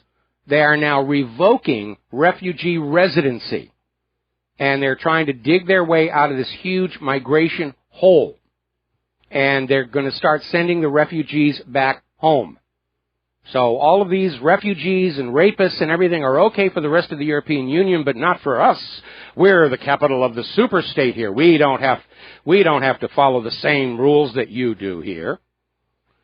Over in Germany, Markus Söder, who's Bavaria's finance minister, is saying it's time for Germany to send the migrants home, saying it is impossible to integrate this huge number of people into their society because most of these people don't want to assimilate. They want to have their own culture there, and they're expecting Germany to make adaptations to their culture. Now, my view on this is very much in line with that of Theodore Roosevelt. If you want to come here to the United States, or in this case Germany, that's fine. But understand this is this country. You will adapt to our culture. You will adapt to our language. You will work within our system. You don't come here and start demanding that we run our country the way that the country you just fled from was being run. To me, that's just common sense, and it's also a matter of courtesy. Back in the 1980s, I had the opportunity to work in Europe on some film projects. I was working in Milan, Italy, and Munich, Germany, and Rome, and London. And obviously I didn't have a problem with London, but I made the effort to learn Italian and German. And, it was a source of a little amusement for my hosts, who, by the way, all spoke excellent English anyway. But the fact that I made the effort won me a lot of respect.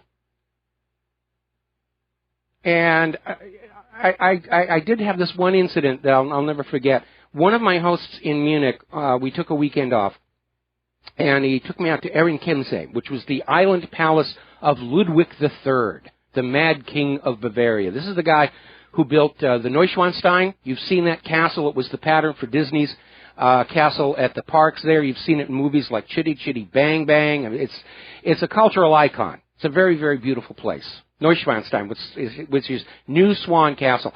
And one of the other things he built was Ehrenchiemsee, which is on this island in the middle of this lake, and it was his copy of Versailles.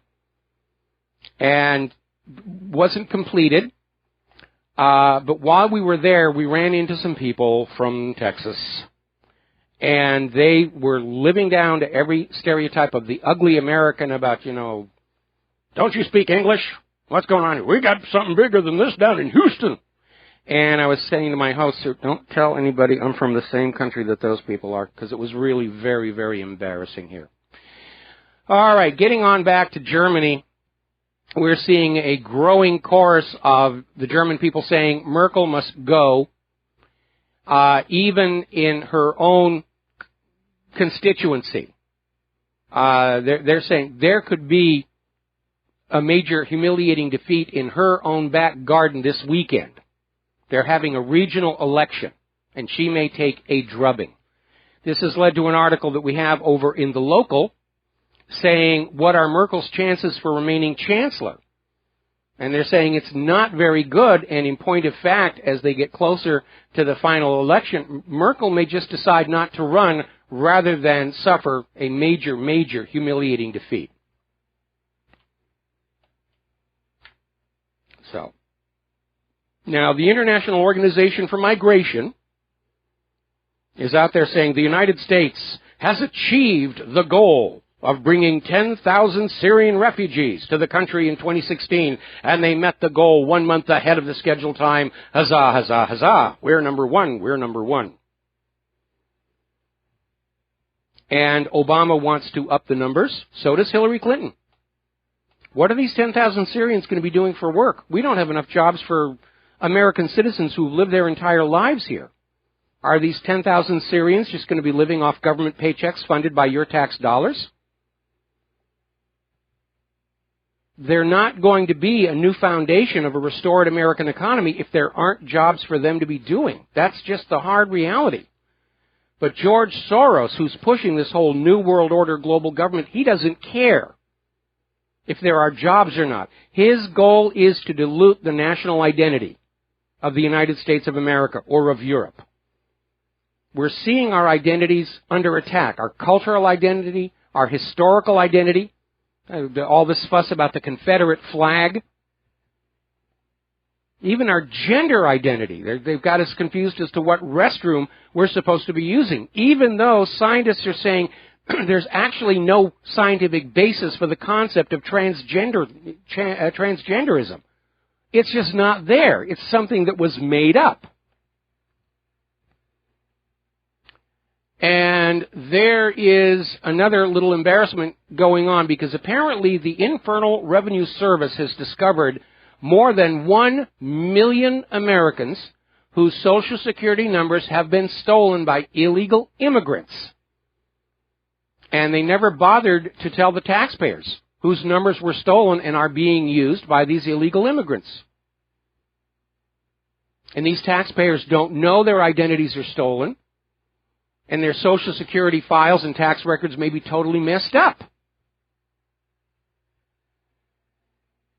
Maybe there's an easy out. IRS comes after you and says, you owe taxes on blah, blah, blah, blah, blah, blah, and you just say, oh, no, that wasn't me. That was the illegal immigrant. Go tax him. More about George Soros. Black Lives Matter, manufactured civil unrest. Leaked documents prove the real goal is federalizing America's police forces, and Obama's already fully on board with that.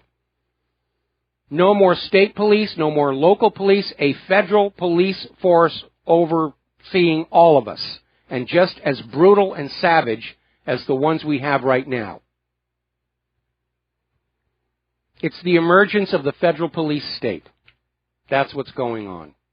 Apparently more documents leaked from the Open Society Foundation and being ignored by the corporate media. Apparently Soros funded the ousting of Glenn Beck from Fox News and Pat Buchanan from MSNBC. And I have a real problem with this because George Soros is not an elected leader of the nation. He's unaccountable. He's unimpeachable. He's just running around here like Bill Gates, thinking that having all this money gives them the right to treat the planet Earth and all of the people on it as playthings. We're going to do this. We're going to try that. I'm going to move the people around, see what happens here. Let's pour all these refugees into Europe and see what happens. Let's flood America with illegal immigrants. That's going to be a good thing. George Soros has become, for me, the poster child for socialism by showing that people with way too much money are capable of a great deal of mischief. This man does not have any right under the Constitution to be tinkering with our nation and our government the way he has been. And if we can't change his behavior, let's limit his ability to do so. Now, at heart, I'm an old-fashioned capitalist. But if we're forced into a choice between socialism and fascism, I'm going to go with socialism. Because what we've got now is fascism, and it's not working. As Susan Sarandon said, a vote for Hillary Clinton is a vote for the status quo, and the status quo is not working.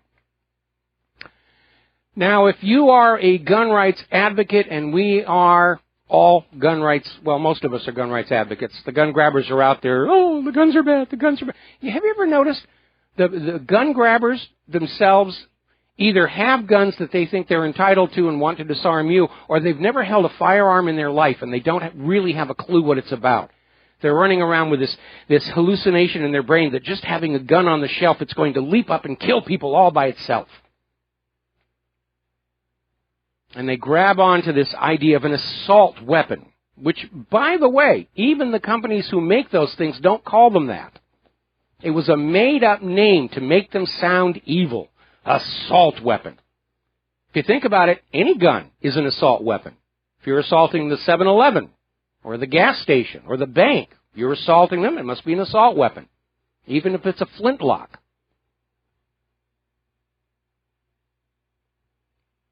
But they're afraid of an armed population because they know how close they have pushed us to a revolution. And again, I am not in favor of an armed rebellion in this country, but I'm getting the feeling it really isn't up to me anymore. And that is a failure on my part, and I'm not happy about it. But they're desperate to disarm you, to make you helpless, even though we have that Second Amendment.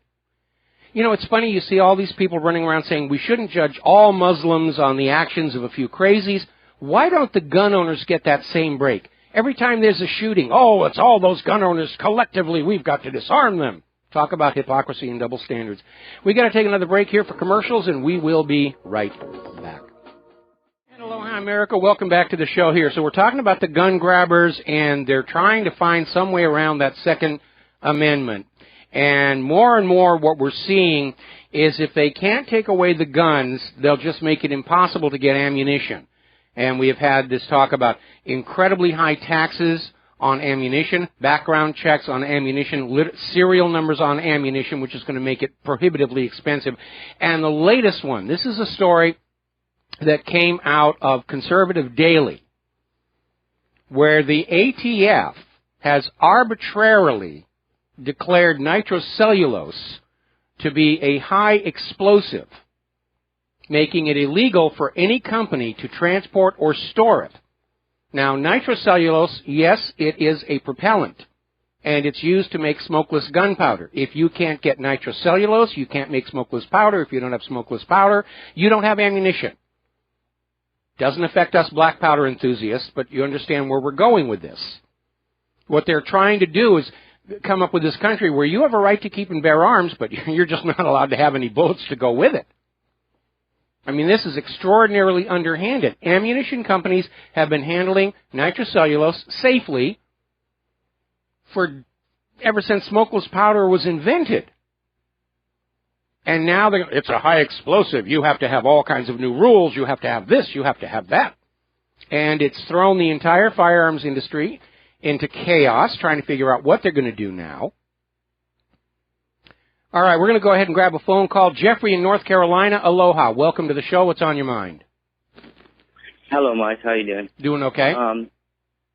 On your point about that firearm thing, that's just another nail in the coffin for them to get a regulation, to get more government control, and just another little bit of what they want, or whatever they want to get in.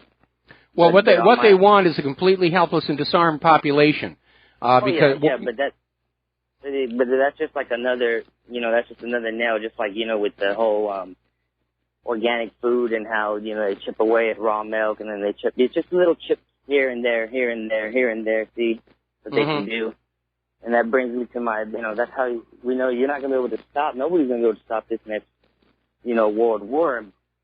And Well, I'm going to do my best to try. You know, I'm going to do my best to try. And again, I still am convinced that we're coming up on a situation where the U.S. federal government is going to simply collapse the way the former Soviet Union did, because the general public is now aware of all the lies, all the tyranny, all the corruption that's been going on. They understand this government is not, in fact, the servant of the people, that in point of fact, this government's attitude is you are all slaves to them. And that does not sit well with Americans, regardless of what color they are. White people are just as upset about being slaves as the black people. What do you think about, like, a world war in the sense of, like, 67 or 70 different factions all vying for their own thing? Almost like, because I just heard the speech from Donald Trump in Mexico, and I think he started to understand the situation down there. It's not just black and white. I mean, well, you know, he's coming up on, he's going to be doing a speech on TV tonight about that. We're going to have to let you go for station identification. Thank you for the call, Jeffrey, and we'll be right back. And aloha, America. Welcome back to the show here. And once again, our toll-free number is not working. I'm going to give you the numbers that you can call. And it's important to understand there's no fall-through rotary. If you call the number and it's already in use, you get a recording. So you just have to hang up and call back again. The numbers are area code 512-716-1603, 512-716-1883, and 512-716-1897. And if you use that second and third number, you're more likely to get through, because everybody's calling that first number here. All right, we're going to do a phone call here. Mike in Brazil, aloha. Welcome to the show. What's on your mind? Aloha, Mike. A very late happy birthday to you. Thank you, sir. I'd like to make a comment about this massive influx of refugees, not only in Europe, but in the U.S. as well. Why isn't George Soros footing the bill for this? What the United States ought to do, as well as all the European nations, they have to calculate all the expenses these illegal immigrants run and send them in bulk to George Soros and tell him exactly how much he owes for all the medical services, for the school, the education, transportation, welfare, and, you know, things like that. And I'm sure that he won't be very pleased. No, he wouldn't. I mean, Soros' attitude, and we see that with these other money junkies who like to play God, their attitude is they're going to spend their money to start something, but ultimately ordinary people pick up the majority of the costs. It's like Bill Gates in his vaccination program. He'll get it going, but then ultimately, you know, the taxpayers pick up the cost for these vaccination programs, including the ones that are actually sterilizing women. Yeah, well, you know, I was thinking, why are in the States, in Europe at least, Bill George Soros? Because he's the one who started this immigration influx. They absolutely should.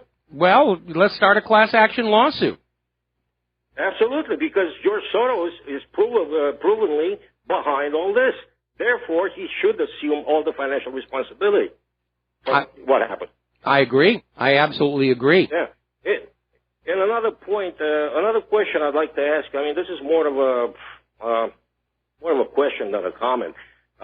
You keep saying that the United States will probably collapse like the old Soviet Union did. Yes. And maybe you're right, maybe you're not. But let me ask you a question. Why isn't North Korea collapsing?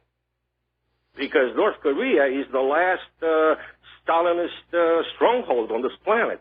Why aren't they collapsing? I mean, they don't have much interaction with the outside world, and I'd really like to know, because if the United States will collapse under its own weight, then it follows that North Korea should have collapsed a long time ago.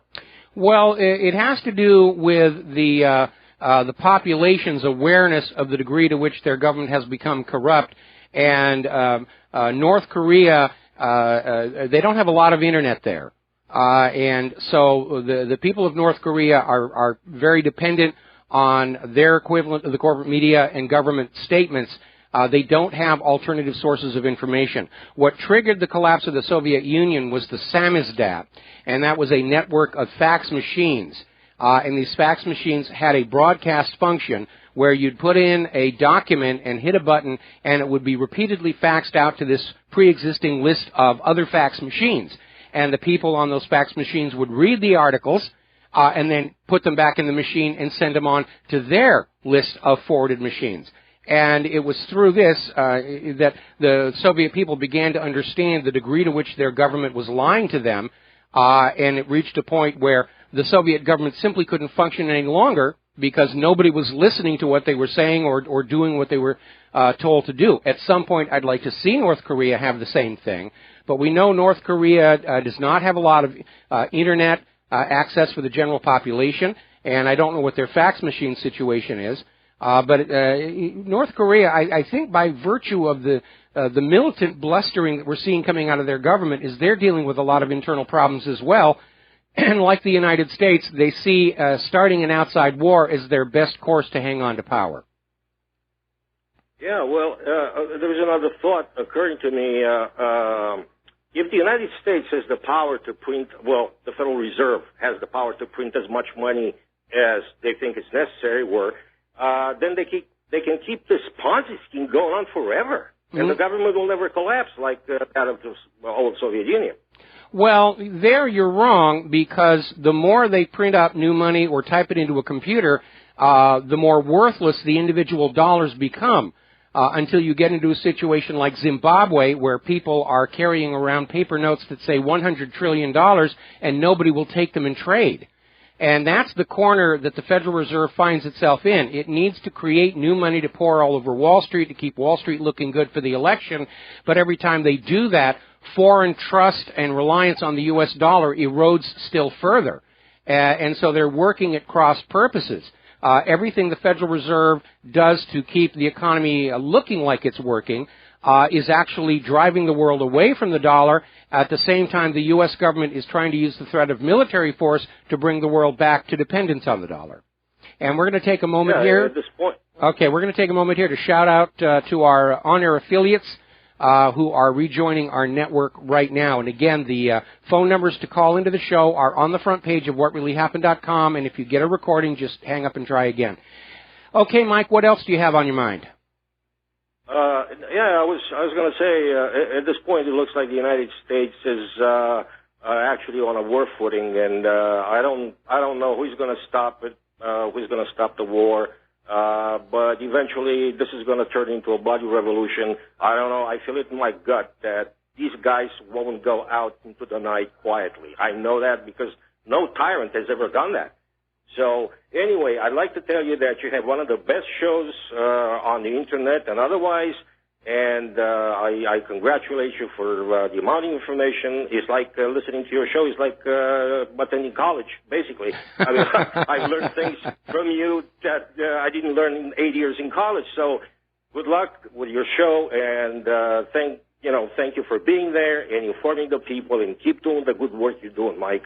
Aloha. Aloha. Thank you very much for the kind words here. And when I was teaching college, rest assured, I was not allowed to be teaching this stuff. I was teaching computer animation. Okay.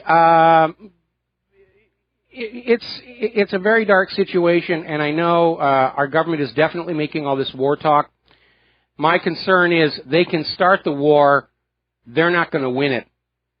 They're going to lose this one, even if it goes nuclear. And I would prefer not to see that happen, but our government, unfortunately, they're relying on history, that every time they get the economy into a hopeless mess, getting into a major war, if it doesn't actually fix the economy, at least they've got something to blame for it. Crash of 1907, World War I. Crash of 1929, World War II. Crash of 2008, and look how many countries the U.S. has invaded, regime-changed, drone-struck. We're well on our way. In fact, I'm pretty sure that 50 years from now, the history books will say we were already into World War III at this point. We just are missing the big bang like a Pearl Harbor where everybody says, okay, all these little tiny conflicts, they're all merged together into a single world war. And again, our government is relying on this, not history, but this myth that the U.S. has never lost a war. Well, we did lose in Vietnam, and we did not, contrary to the films you've seen come out of Hollywood, single-handedly win World War I or World War II. In fact, the last war that the United States won all by itself was, I think, Grenada, and that was a heck of a weekend. And they only did that to distract the media away from the bombing of the Marine barracks in Beirut. So, Now, here's an interesting story, and again, it shows how completely over the top the corporate media is about promoting Hillary Clinton and hiding Donald Trump. CNN did a story about this man who saved a baby from a hot car.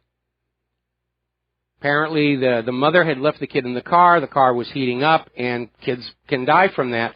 So this man broke into the car and saved the baby. Big news story. The man was wearing a Trump for President t-shirt. CNN blurred it out. You could still recognize that's what it was, but they blurred it out. And I would be willing to wager an entire nickel. If it had been a Hillary shirt, it wouldn't have been blurred. Now, remember the other day I was talking about the core of all of this corruption is drug money. And it all goes back to that CIA gun and drug running operation in the 1980s, out of Arkansas under then Governor Bill Clinton, down to Nicaragua. Guns down, drugs back, everybody got rich. And then mentioned it's continuing to today.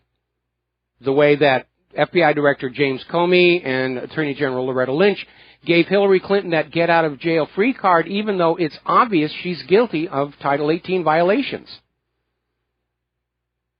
And Loretta Lynch and James Comey are tangled up in the drug money corruption of the HSBC affair. Well, apparently today, President Obama has commuted the sentence for a man who was convicted of smuggling heroin in from Afghanistan. Cut more than a decade off of his sentence. So the narcocracy is on display for all to see. And remember, we have an article at WhatReallyHappened.com in which we're showing coalition and U.S. forces got the flag right on the shoulder, guarding and protecting the opium poppy fields of Afghanistan and handling those sacks of raw opium. And there's nothing new with that. The CIA was running heroin out of Vietnam. Bill Clinton and George Herbert Walker Bush were running cocaine out of Central America into the U.S. That's how these things get funded. And that drug corruption is why our nation is hovering at the edge of collapse. It's a repeat of what we saw during Prohibition, when the dealers in alcohol made enough money to buy their way to the top levels of the government. That's where the Kennedys came from. Now then, we've got a little bit of an update about that protest by Native Americans over this oil pipeline, the Dakota Access Pipeline. And it was crossing Native American property at the Standing Rock Sioux Reservation. Big, huge protest. The Native Americans were out there protesting. The state literally took away all the water tank cars and everything, hoping that the hot sun would drive them away. But there's been a new development because the Army Corps of Engineers has been forced to admit that Energy Transfer Partners, the company that's building the pipeline, does not actually have the necessary paperwork to be building that pipeline on that land. They just said, we're going to go ahead and do it. The government will protect us. And the Army Corps of Engineers is saying they don't have a written easement. They don't have the paperwork that's required to install that segment across that piece of land. So the Native American protesters are very, very happy. But they'll finagle this somehow. Maybe a generous donation to the Clinton Foundation, and we'll get all of this stuff taken care of here. Harumph, harumph, harumph. All right, little bit of an update. We talked about this yesterday. Wolfgang Halbig is a former school security expert, a professional. And following the Sandy Hook false flag, he started digging in, and he found a lot of very damaging information. He found that the school was not actually an operating school at the time of this supposed shooting. He had found all kinds of information, Freedom of Information Act, and all of a sudden, his website, if you go to the main page, it just says this website has been removed from the Internet. Now, if you bookmarked any of the internal documents, they're actually still there. And I think if you go out to the Internet Archive and go to his website, those links will still work. So grab everything off the site that you can while it's still there. What we're hearing from MemoryHoleBlog.com is that Wolfgang Halbig and his family were threatened. Apparently he'd had another Freedom of Information Act victory. He had found something that basically blew the lid off the cover-up. And so he was threatened into silence. And that's the story. The brown shirts are alive and well in Washington, D.C. Now, as you know, we just had the Rio Olympics. Were all kind of embarrassments. The U.S. Olympic swim team and that bathroom incident. We had the water turning green. We had this amazing photograph of the absolutely poverty-stricken citizens of Rio up in the hills looking off at the Olympic Stadium with all its fireworks in the distance. And it was just this shocking illustration of wealth inequality down there. And it was a hugely expensive operation. Brazil has lost a lot of money on it. Turns out NBC lost a lot of money on it because apparently the ratings were not very good at all. People just weren't watching the Olympics. And I think part of that has to do with all that politicalization going on about trying to ban the Russian team and doping this and all the rest of it. The ratings were down 17% overall. And 25% in the 18 to 49 age demographic, which is the demographic advertisers most appeal to, because they're the ones with the most disposable income. Now, the good news is the Hillary Clinton campaign made a huge media buy to advertise on the Olympics. And apparently, they weren't getting the bang for their bucks either. So that's the good side. All right, another phone call. Mateus in Canada. Aloha. Welcome to the show. What's on your mind? Hey, Michael. If I could just go off topic.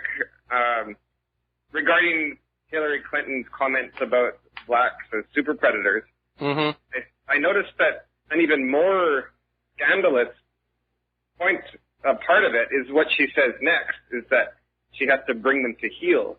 That's even more insulting, because a super predator could be like a lion or like a Black Panther, not that bad. You know, or Hillary cool Clinton. Almost. But bringing to heel, that's a dog. Yes. And that sort of betrays Hillary's attitude toward everybody. That, she is the mistress and everybody else is supposed to do what they're told. Yeah, totally. Can you hear me okay? You're really quiet. I can hear you. We're having some issues with the telephone system, and they're working to try and resolve this issue.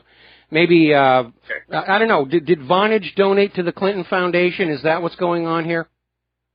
I don't know, but I'm calling a 512 number, and on your website, from my perspective, I can't tell that you have a live show, but anyway, could I continue with a couple different points? Yeah, well, the BAM user feed should be working in terms of the live show. Anyway, yes, please continue. Yeah, it looks like it's just on my end. I can't see it because I checked with someone. Anyway, okay, another thing about Hillary, the email from, her sidekick? Huma Abedin. Huma Abedin, yes. Right, it says, we just hung up, checked on you, but we're sleeping. If you want me to come give you a download, I will be up. So I think the more interesting part of this is the download mention, and then she says, come to give you a download. So normally downloads would be done over the internet, but if you're transferring classified data, it's not available on the internet. So I think she might be offering to bring over a USB drive of classified information and give her a download in person.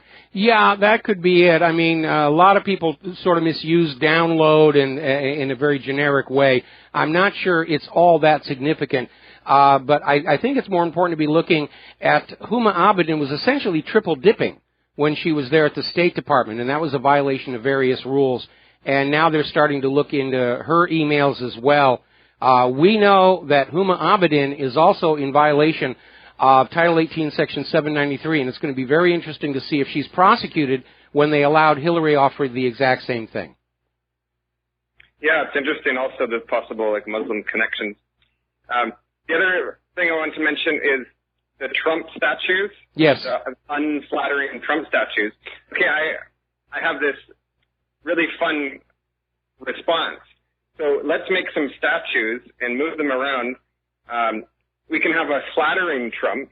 So we could just have a really, his regular face and hat, and then a really healthy physique and everything, very flattering. Well, we don't need to. Put him in a Captain American costume. Have his head exactly the same. That would be a good one. Like a Captain America. Okay, but Mateus, the unflattering statues of Donald Trump backfired because everybody wants to get their pictures taken with them.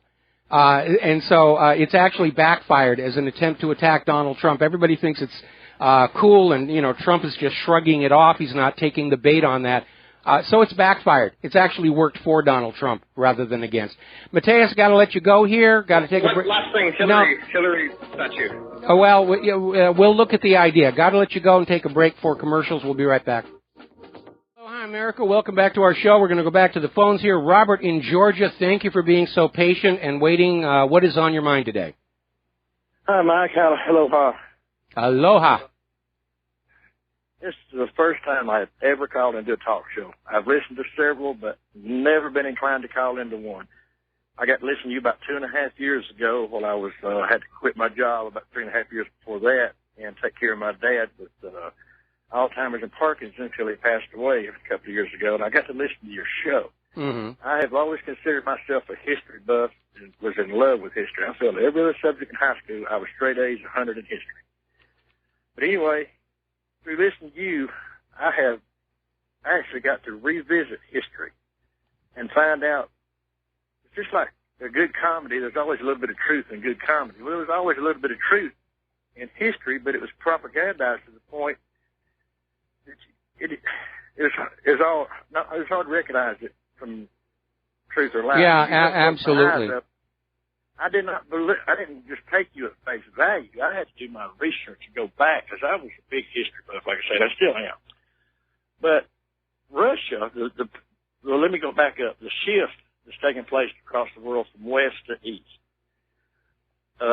Russia reminds me a lot of the new America of 1780s and 1790s, where after we won our independence through force, we had to make commerce through friendship because we weren't able to, at that time, force other people to trade with us. Yes, it was beneficial and mutual for them to trade with us. We were rich with resources, but we had to be friendly about it. We had to be diplomatic about it, even though it was mutual to benefit to both of us. Well, Russia, after the fall of the Soviet Union, to me, they're in their revolutionary stage. They're forming their new country, and they are doing peace, as you say, through commerce. They're not forcing their will upon people or their trade agreements upon people. And I moved into a house about 21 years ago, an old house, and found a history book copyrighted 1889, just a little over 100 years from when our country was formed. But even by me backing up from what I learned from you and research by listening to you, when I go back and look at that old book written just a little over 100 years from our nation's birth, all the way up to that point, if you really paid attention, you could even start seeing the points and the places where we were starting to impose our will on other nations for trade purposes as we got stronger. And so I had to relook at history in a whole different way. And I don't know if I'm trying to make a point and ask a question, and I'll be short and brief and get off the phone and you can reply to it. But because of our policies now of implementing our will and by force or threat upon other nations, our government can't allow free or fair trade by other countries, especially Russia. And Russia's gone and made alliances, mutual alliances, with Turkey, Iran, Syria as a bloc, China and Russia as a bloc. And I might even say, if you really get to looking at it, some of the European nations are looking at Russia with a wink and a nod. I mean, they know which side their bread's buttered on and who's buttering it. And Putin is so patient because I believe he knows he has truth on his side. I believe that Russia has actually an alliance with truth. Our government is as close to dealing with the truth as we are to Mars. Oh, it is actually, I may be wrong, but it's in our government's eyes, they see it as a detriment. Well, yeah, truth is so valuable, our government economizes it. Hello, are you there? Yeah, can you hear me? Yeah, you faded there for a little bit here. We're coming up on a commercial break here, so you got about 30 seconds left, and then I'll answer you after the commercial break, okay? Okay, the only thing I got left to say is you don't know how much I appreciate you, how much I look forward each day listening to you. It is getting harder to get your website, but I'll catch the podcast later on. I just wish that people that think they know history would just back up with an open mind and look at it again. And when you do, things just fall into place so quickly. It makes so much sense. Yeah, it really does. Thanks, All right, Robert, we're going to let you go take a commercial break. I've got some comments about what you said when we come back. And aloha, America. Welcome back to our show here. And in response to Robert, first of all, you need to understand that history is a joke played by the victors on the vanquished in front of an audience that dares not laugh. And the winners write the history books. And they always write the history books to make themselves look grand and glorious and honorable, and to make the bad guys look like bad guys. And you can't trust any of it. Now, the reasons for the U.S. to embark on this militarist projection of power around the world in the interest of locking countries into trade deals represents a failure of the U.S. economy to make itself attractive to the rest of the world. And it's a complex overlapping issue. A lot of it goes back to the Bretton Woods Agreement, which made the entire world dependent on U.S. dollars for cross-border trade and banking. And in the decades after that, the U.S. economic system got lazy. They had all this wealth coming on in exchange for boxes of ink and paper. And they allowed our manufacturing to decline, and that was accelerated in the 1980s when all of these graduates from MBAs became top executives at corporations, and they had no love of manufacturing, and so they offshored it all. And basically got it into their head that they could prosper the United States of America just by grabbing huge wads of cash and shaking it back and forth, and it would grow all by itself. And when you add on top of it this disastrous experiment with GMO, which the rest of the world does not want, and you come to a position where the U.S. government understands that unless they can conquer the rest of the world and force them back to dependence on the U.S. dollar, the U.S. economy is finished. Nobody wants our dollars, nobody wants our manufactured goods, nobody even wants our weapons anymore, and they certainly don't want our GMO. And that's the corner the government finds itself in. All right, let's grab a couple more phone calls. Jerry in Michigan, aloha, welcome to the show. What's on your mind? Hi, Michael. Just have a real short comment. One night, I don't know the year that it was, but first, I'm a 78-year-old man. I stay up a lot at night and watch a lot of television on the various channels. But anyway, the last night of the year, whichever year it was, I was watching some of the fireworks and goings-on about celebrating the New Year, and I was flipping through the channels, and all of a sudden, here's Bill Clinton on one of the channels, and I don't, of course, remember the channel. I just was amazed at some of the things he was saying. He was turning over that night to the Chinese government all of the missile information that he could possibly give, and I suppose I watched for maybe 20 minutes, and I just couldn't believe what I was seeing or hearing. So I just thought maybe this would be something that other people might have seen, and if so, maybe get a little group of watchers that had seen this and use it for something that I'm sure that the Clinton Foundation probably received a healthy fee for this information. But anyway, I just thought I'd call you and mention it to you because you're a good sounding board, and I'll tell you, you do have one of the best radio talk shows that I have ever come across. And that's all I have. Well, thank you very much for the kind words here. And mostly, I think what you're referring to is that Chinagate scandal. And that was happening back in 1996, where Bill Clinton was running for re-election. And as president, he authorized the sale of very sensitive U.S. technology, missile technology, to China. And as a result, got huge donations from the companies making the sales and from China into his re-election campaign. And the Chinese money was funneled through Chinese-American citizens to make it legal, but when Congress started investigating, they found out some of this money came from Chinese intelligence.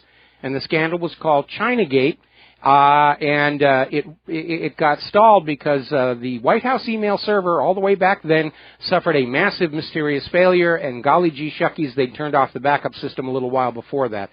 There was also this gentleman, Lap Seng, who was this Chinese billionaire who provided most of the money that funneled into the Clinton campaign through Charlie Tree. And Seng refused to cooperate with the investigation. But a year ago, he got arrested here in the United States along with a gentleman named John Ash, who was a former United Nations official. And they got picked up on an unrelated bribery and corruption charge. And it gave members of Congress an opportunity to interview Seng. And John Ash was about to testify in court about the links between the Clintons and Ng Lap Seng, and then, he, according to the official story, he accidentally dropped a barbell on his own throat just before he was supposed to testify. But it was a horrible scandal, and it did risk U.S. national security by giving China technology that would have otherwise taken them 5 or 6 years to develop for themselves. And, of course, that leads to my question that I continue to ask. Was Hillary Clinton playing the same game? Was she selling U.S. secrets on her private email server, which had weaker security than Ashley Madison, and using the so-called charitable foundation to collect and launder the payments? And the question is even more pertinent now with this revelation that Hillary Clinton still had classified information on her private server even after she stopped being Secretary of State. And you know, it's just an incredible degree of corruption that was going on, and it does risk our national security, because if we do go to war with China, and it does go into nuclear exchanges, China's missiles are now more accurate because of what Bill Clinton did back in 1996. Not only if they've lost all this information, maybe someone could pull this up off from the recorded television show that I'm referring to, and he's basically standing there and admitting treason right in front of the whole of anybody that was watching that station. Well, I've never seen that video, but I would certainly like to. And here's the point you need to understand. Technically, under his authority as president, he did have the authority to do that. The part that was hidden from the public is he was accepting money from China at the same time. I see. Okay, that's it for me. Thank you very much, Michael. I appreciate the time you've taken. All right, thank you very much. We're going to switch over to James in Japan. Ohio gozaimasu, o genki desu ka? What's on your mind today? Hi, Michael. I'm also a first-time caller. Well, sober, that is. Anyway, I have a question for you. They're talking about Germany, Finland, Czechoslovakia telling their people to store up on food and water. Mm-hmm. What are your thoughts on that? Is it related to Ukraine? Could be related to Ukraine, could be related to the awareness that all it's going to take is one of the European Union member nations to economically collapse to drag that whole interlocked system down. And we know that Italy's in serious, serious trouble right now. And at this point, it's wise for everybody to have some stockpiled, storable food, not refrigerated because the electricity could go out. Whether you call it a collapse of the euro kit, or a Ukrainian war kit, or an earthquake kit in California, or out here in Hawaii, the hurricane kit. That's just common sense. But for the governments to be encouraging that is definitely an interesting sign, because most governments like that here in the United States, they want you to be dependent on the government and the corporations. Remember when prepping first took off as a fad here in the United States, and the corporate media was making fun of the preppers? All these people, they think war's coming and all the rest of the stuff. And that then you find out that the money junkies and government people are the biggest preppers of all. Yeah, it was more conspiracy theorists before, and now I'm happy it's mainstream. I've experienced the need to prep after the 2011 earthquake, after the water was contaminated in Tokyo, and I had to go around for hours and hours to find my kids fresh water to drink. Hey, Michael, who the hell does Soros think he is messing with American politics and the way of life? Israel? He thinks he's a god. And it's not just the United States. He's messing with the entire planet. And again, I object to that because he's not elected. He's not legitimately a leader of any country. and he's reckless, and he's out there basically redesigning the fundamental way the planet works to suit some vision he has of a new world order global government, and he's causing all this harm, and nobody seems able to hold him to account for it.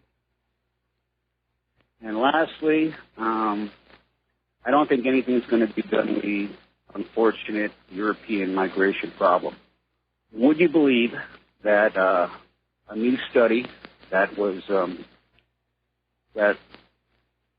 would you believe that there's a new study that was approved by Hillary and Merkel that said that 9 out of 10 people enjoy gang rape? I would have a very hard time believing that. But then on the other hand, when you look back at Hillary's defense of that rapist, she got up there in court and insisted this little girl had fantasies about sex with older men. So who knows what Hillary's going to say to push her agenda. Yeah. Hey, thank you. All right, thank you very much, James, and we're going to let you go. And we're going to go ahead and close the phone lines because the technical issues are just overwhelming at this point. As you know, Obama is here on Oahu, or will be imminently, and the news was already out there about how he's talking to this conservation conference out at UH Manoa, but the content of his speech has already been leaked, and he's going to be talking about human-caused global warming. He's out there on that one again, pushing for his carbon tax. We've got to save planet Earth from you icky-poo human beings. Well, let's set aside for a moment the question about whether carbon dioxide is really a problem or not, as opposed to being an essential part of the cycle of life here on Earth. Let's talk about all the damage to the environment being done by drone strikes, depleted uranium weapons, leaving landmines littered all over other people's country. There's quite a bit of blinders when you talk about the environmental people. Yesterday we were talking about this issue of planned obsolescence, where the entire economy has become dependent on manufacturing products that break after just a few years, so you have to buy a new one, and then buy a new one, and then buy a new one. And that is environmentally damaging, because you're digging up more natural resources to make a new product that lasts only a few years, and then it goes into the landfill, and you start that same cycle all over again. But you never hear the environmentalists talking about that. It's always carbon dioxide and carbon taxes and, all the rest of that. They're pushing products and agenda. They're not really concerned about the environment. If they were concerned about the environment, they'd be talking about stopping all this warfare. Now, there's an interesting little story that came out of governmentslaves.info. 3 professors who are co-teaching an online course called Medical Humanities in the Digital Age at the University of Colorado Springs, literally told their students via email that human-caused global warming is not open for debate, and those who think otherwise are not going to be allowed into the course. Drop it now, you will be flunked. I remember some years ago we got this phone call from a lady whose daughter had been flunked by her science teacher for questioning human-caused global warming. And what a change that is. I mean, when I was a kid going to college, that was where you explored new ideas. You looked at new ways of seeing the world. And today, colleges and universities have become the most rigid enforcers of the status quo and the dogma, whether it's human-caused global warming or Israel is great and Palestine is bad. It's just insane out there. And you know something? These kids are going $20,000, $30,000 into student loan debt to basically get brainwashed, to be told how to be politically correct. You're not allowed to say this. You're not allowed to think that. Yes, and it only cost me $35,000 to be here. Now, as you know, we're under pretty steady attack from Hillary's people. We're not the only one. Apparently, Alex Jones' INFOWARS site got hacked, and 50,000 plus users' data was stolen and published in the digital underground. And these are accounts for the paid subscribers, and the email addresses, usernames, and passwords were out on the digital underground. I am not aware that anything really sensitive like credit card information was put out there either. But it's another reminder that the other side loves to play dirty.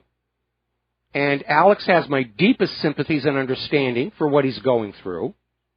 because of all that's going on. But it is a reminder. The other side loves to play dirty. They don't believe in morality or ethics or fair play. It's win at all costs. Lie, cheat, steal, kill if you have to. And these people actually believe that the willingness to lie, cheat, steal, and kill makes them superior human beings. And no, it doesn't. It just makes them human beings who are willing to lie, cheat, steal, and kill. Interesting little story came out of Zero Hedge about how Facebook got a little bit creepier, and they're sharing a story about this psychiatrist who occasionally goes into Facebook, and then all of a sudden, Facebook started recommending friends to her who were her patients, and she has no idea how that could possibly happen. She hadn't shared her email or phone contacts with Facebook, and she's very, very concerned because these patients, their confidentiality has to be protected. And she's trying to figure out how the heck Facebook got this information and started sending her own patients back as her friends. Now, as you know, earlier in the year, Facebook came under criticism because the human editors of their trending feature were basically loading up the trending stories with pro-Hillary, anti-Trump stuff. And as a result, they let the human editors go and decided it was going to be algorithmically determined what the top trending stories were based on what people are actually reading. Unfortunately, within 72 hours, the top story in trending was about how Fox News icon Megyn Kelly, who had been fired, which she wasn't. And probably that story was being deliberately loaded on there to make Facebook look bad. And unfortunately, a lot of independent media picked up on that story as well. And that is something we all have to be careful of between now and November. The ones who like to play dirty, the goon squad, the cyber thugs, they're trying as hard as they can to find a way to discredit the independent media because they understand nobody trusts the corporate media. There's no way to make people trust the corporate media overnight. All they can think of doing is finding some way to level the playing field by making the independent media look kooky, which is why we keep getting all these stories about chemtrails and Nibiru and Planet X and HARP and Bigfoot and Loch Ness Monster's love child, often a UFO with Elvis or other nonsense, stuff like that.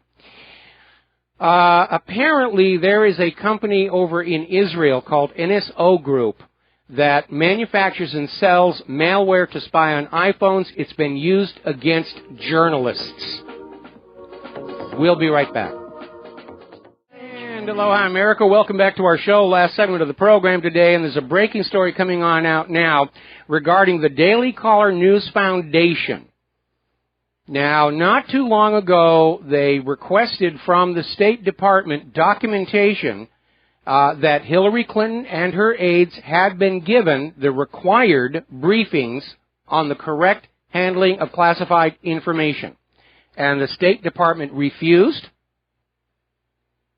and the Daily Caller News Foundation filed a Freedom of Information Act request, and the judge has now said the State Department has to turn over all these security training records within 2 weeks or face direct deposition of multiple government officials.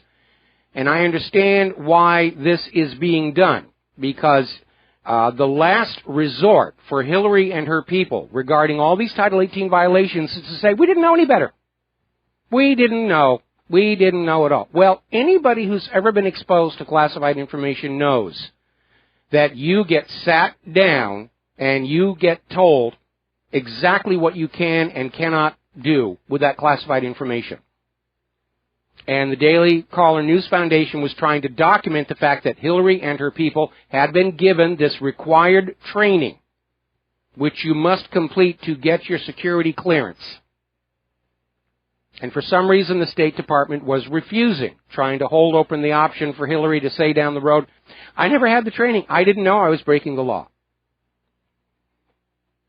Well, if you go into a court on a crime and you say, I didn't know there was a law, remember what the judge is going to say? Ignorance of the law is no excuse, unless you're the Clintons, and then, of course, it's your get-out-of-jail-free card. So now they're looking at a court order to turn over all the records or face deposition, and this will establish for a fact that Hillary Clinton and Huma Abedin and these other staffers did, in fact, receive the briefing regarding the proper care and handling of classified information, which will mean that their Title 18 violations, they knew they were doing wrong when they did it. So we're going to be following that story.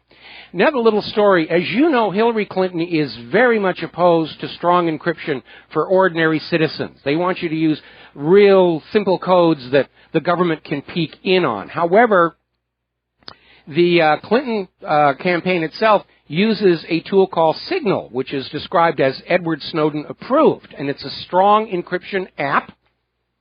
And they all installed and use it. So it's okay for them to have strong encryption, just not okay for you. And it's ridiculous. Because we proved on this website a couple of years ago, it is very easy for anybody to write strong encryption that the government will not be able to break. And so all this war on encryption for ordinary law-abiding citizens has nothing to do with crime and terror. It's about leaving you wide open so that your information can be pillaged at will by the government. Edward Snowden says that Utah data center is filled with naked pictures the NSA guys like to whack off to. And the government has been caught stealing business secrets of American citizens for their own profit. There's the music. Time for me to get on out of here. We'll be back tomorrow, Thursday, here on the Republic Broadcasting Network. Until then, you are all members of the independent media. Take what you learn here, share it with everyone that you know on your social media. Get the word out. We're fighting for the future of not just the United States, but planet Earth. Talk to you tomorrow. Aloha, America.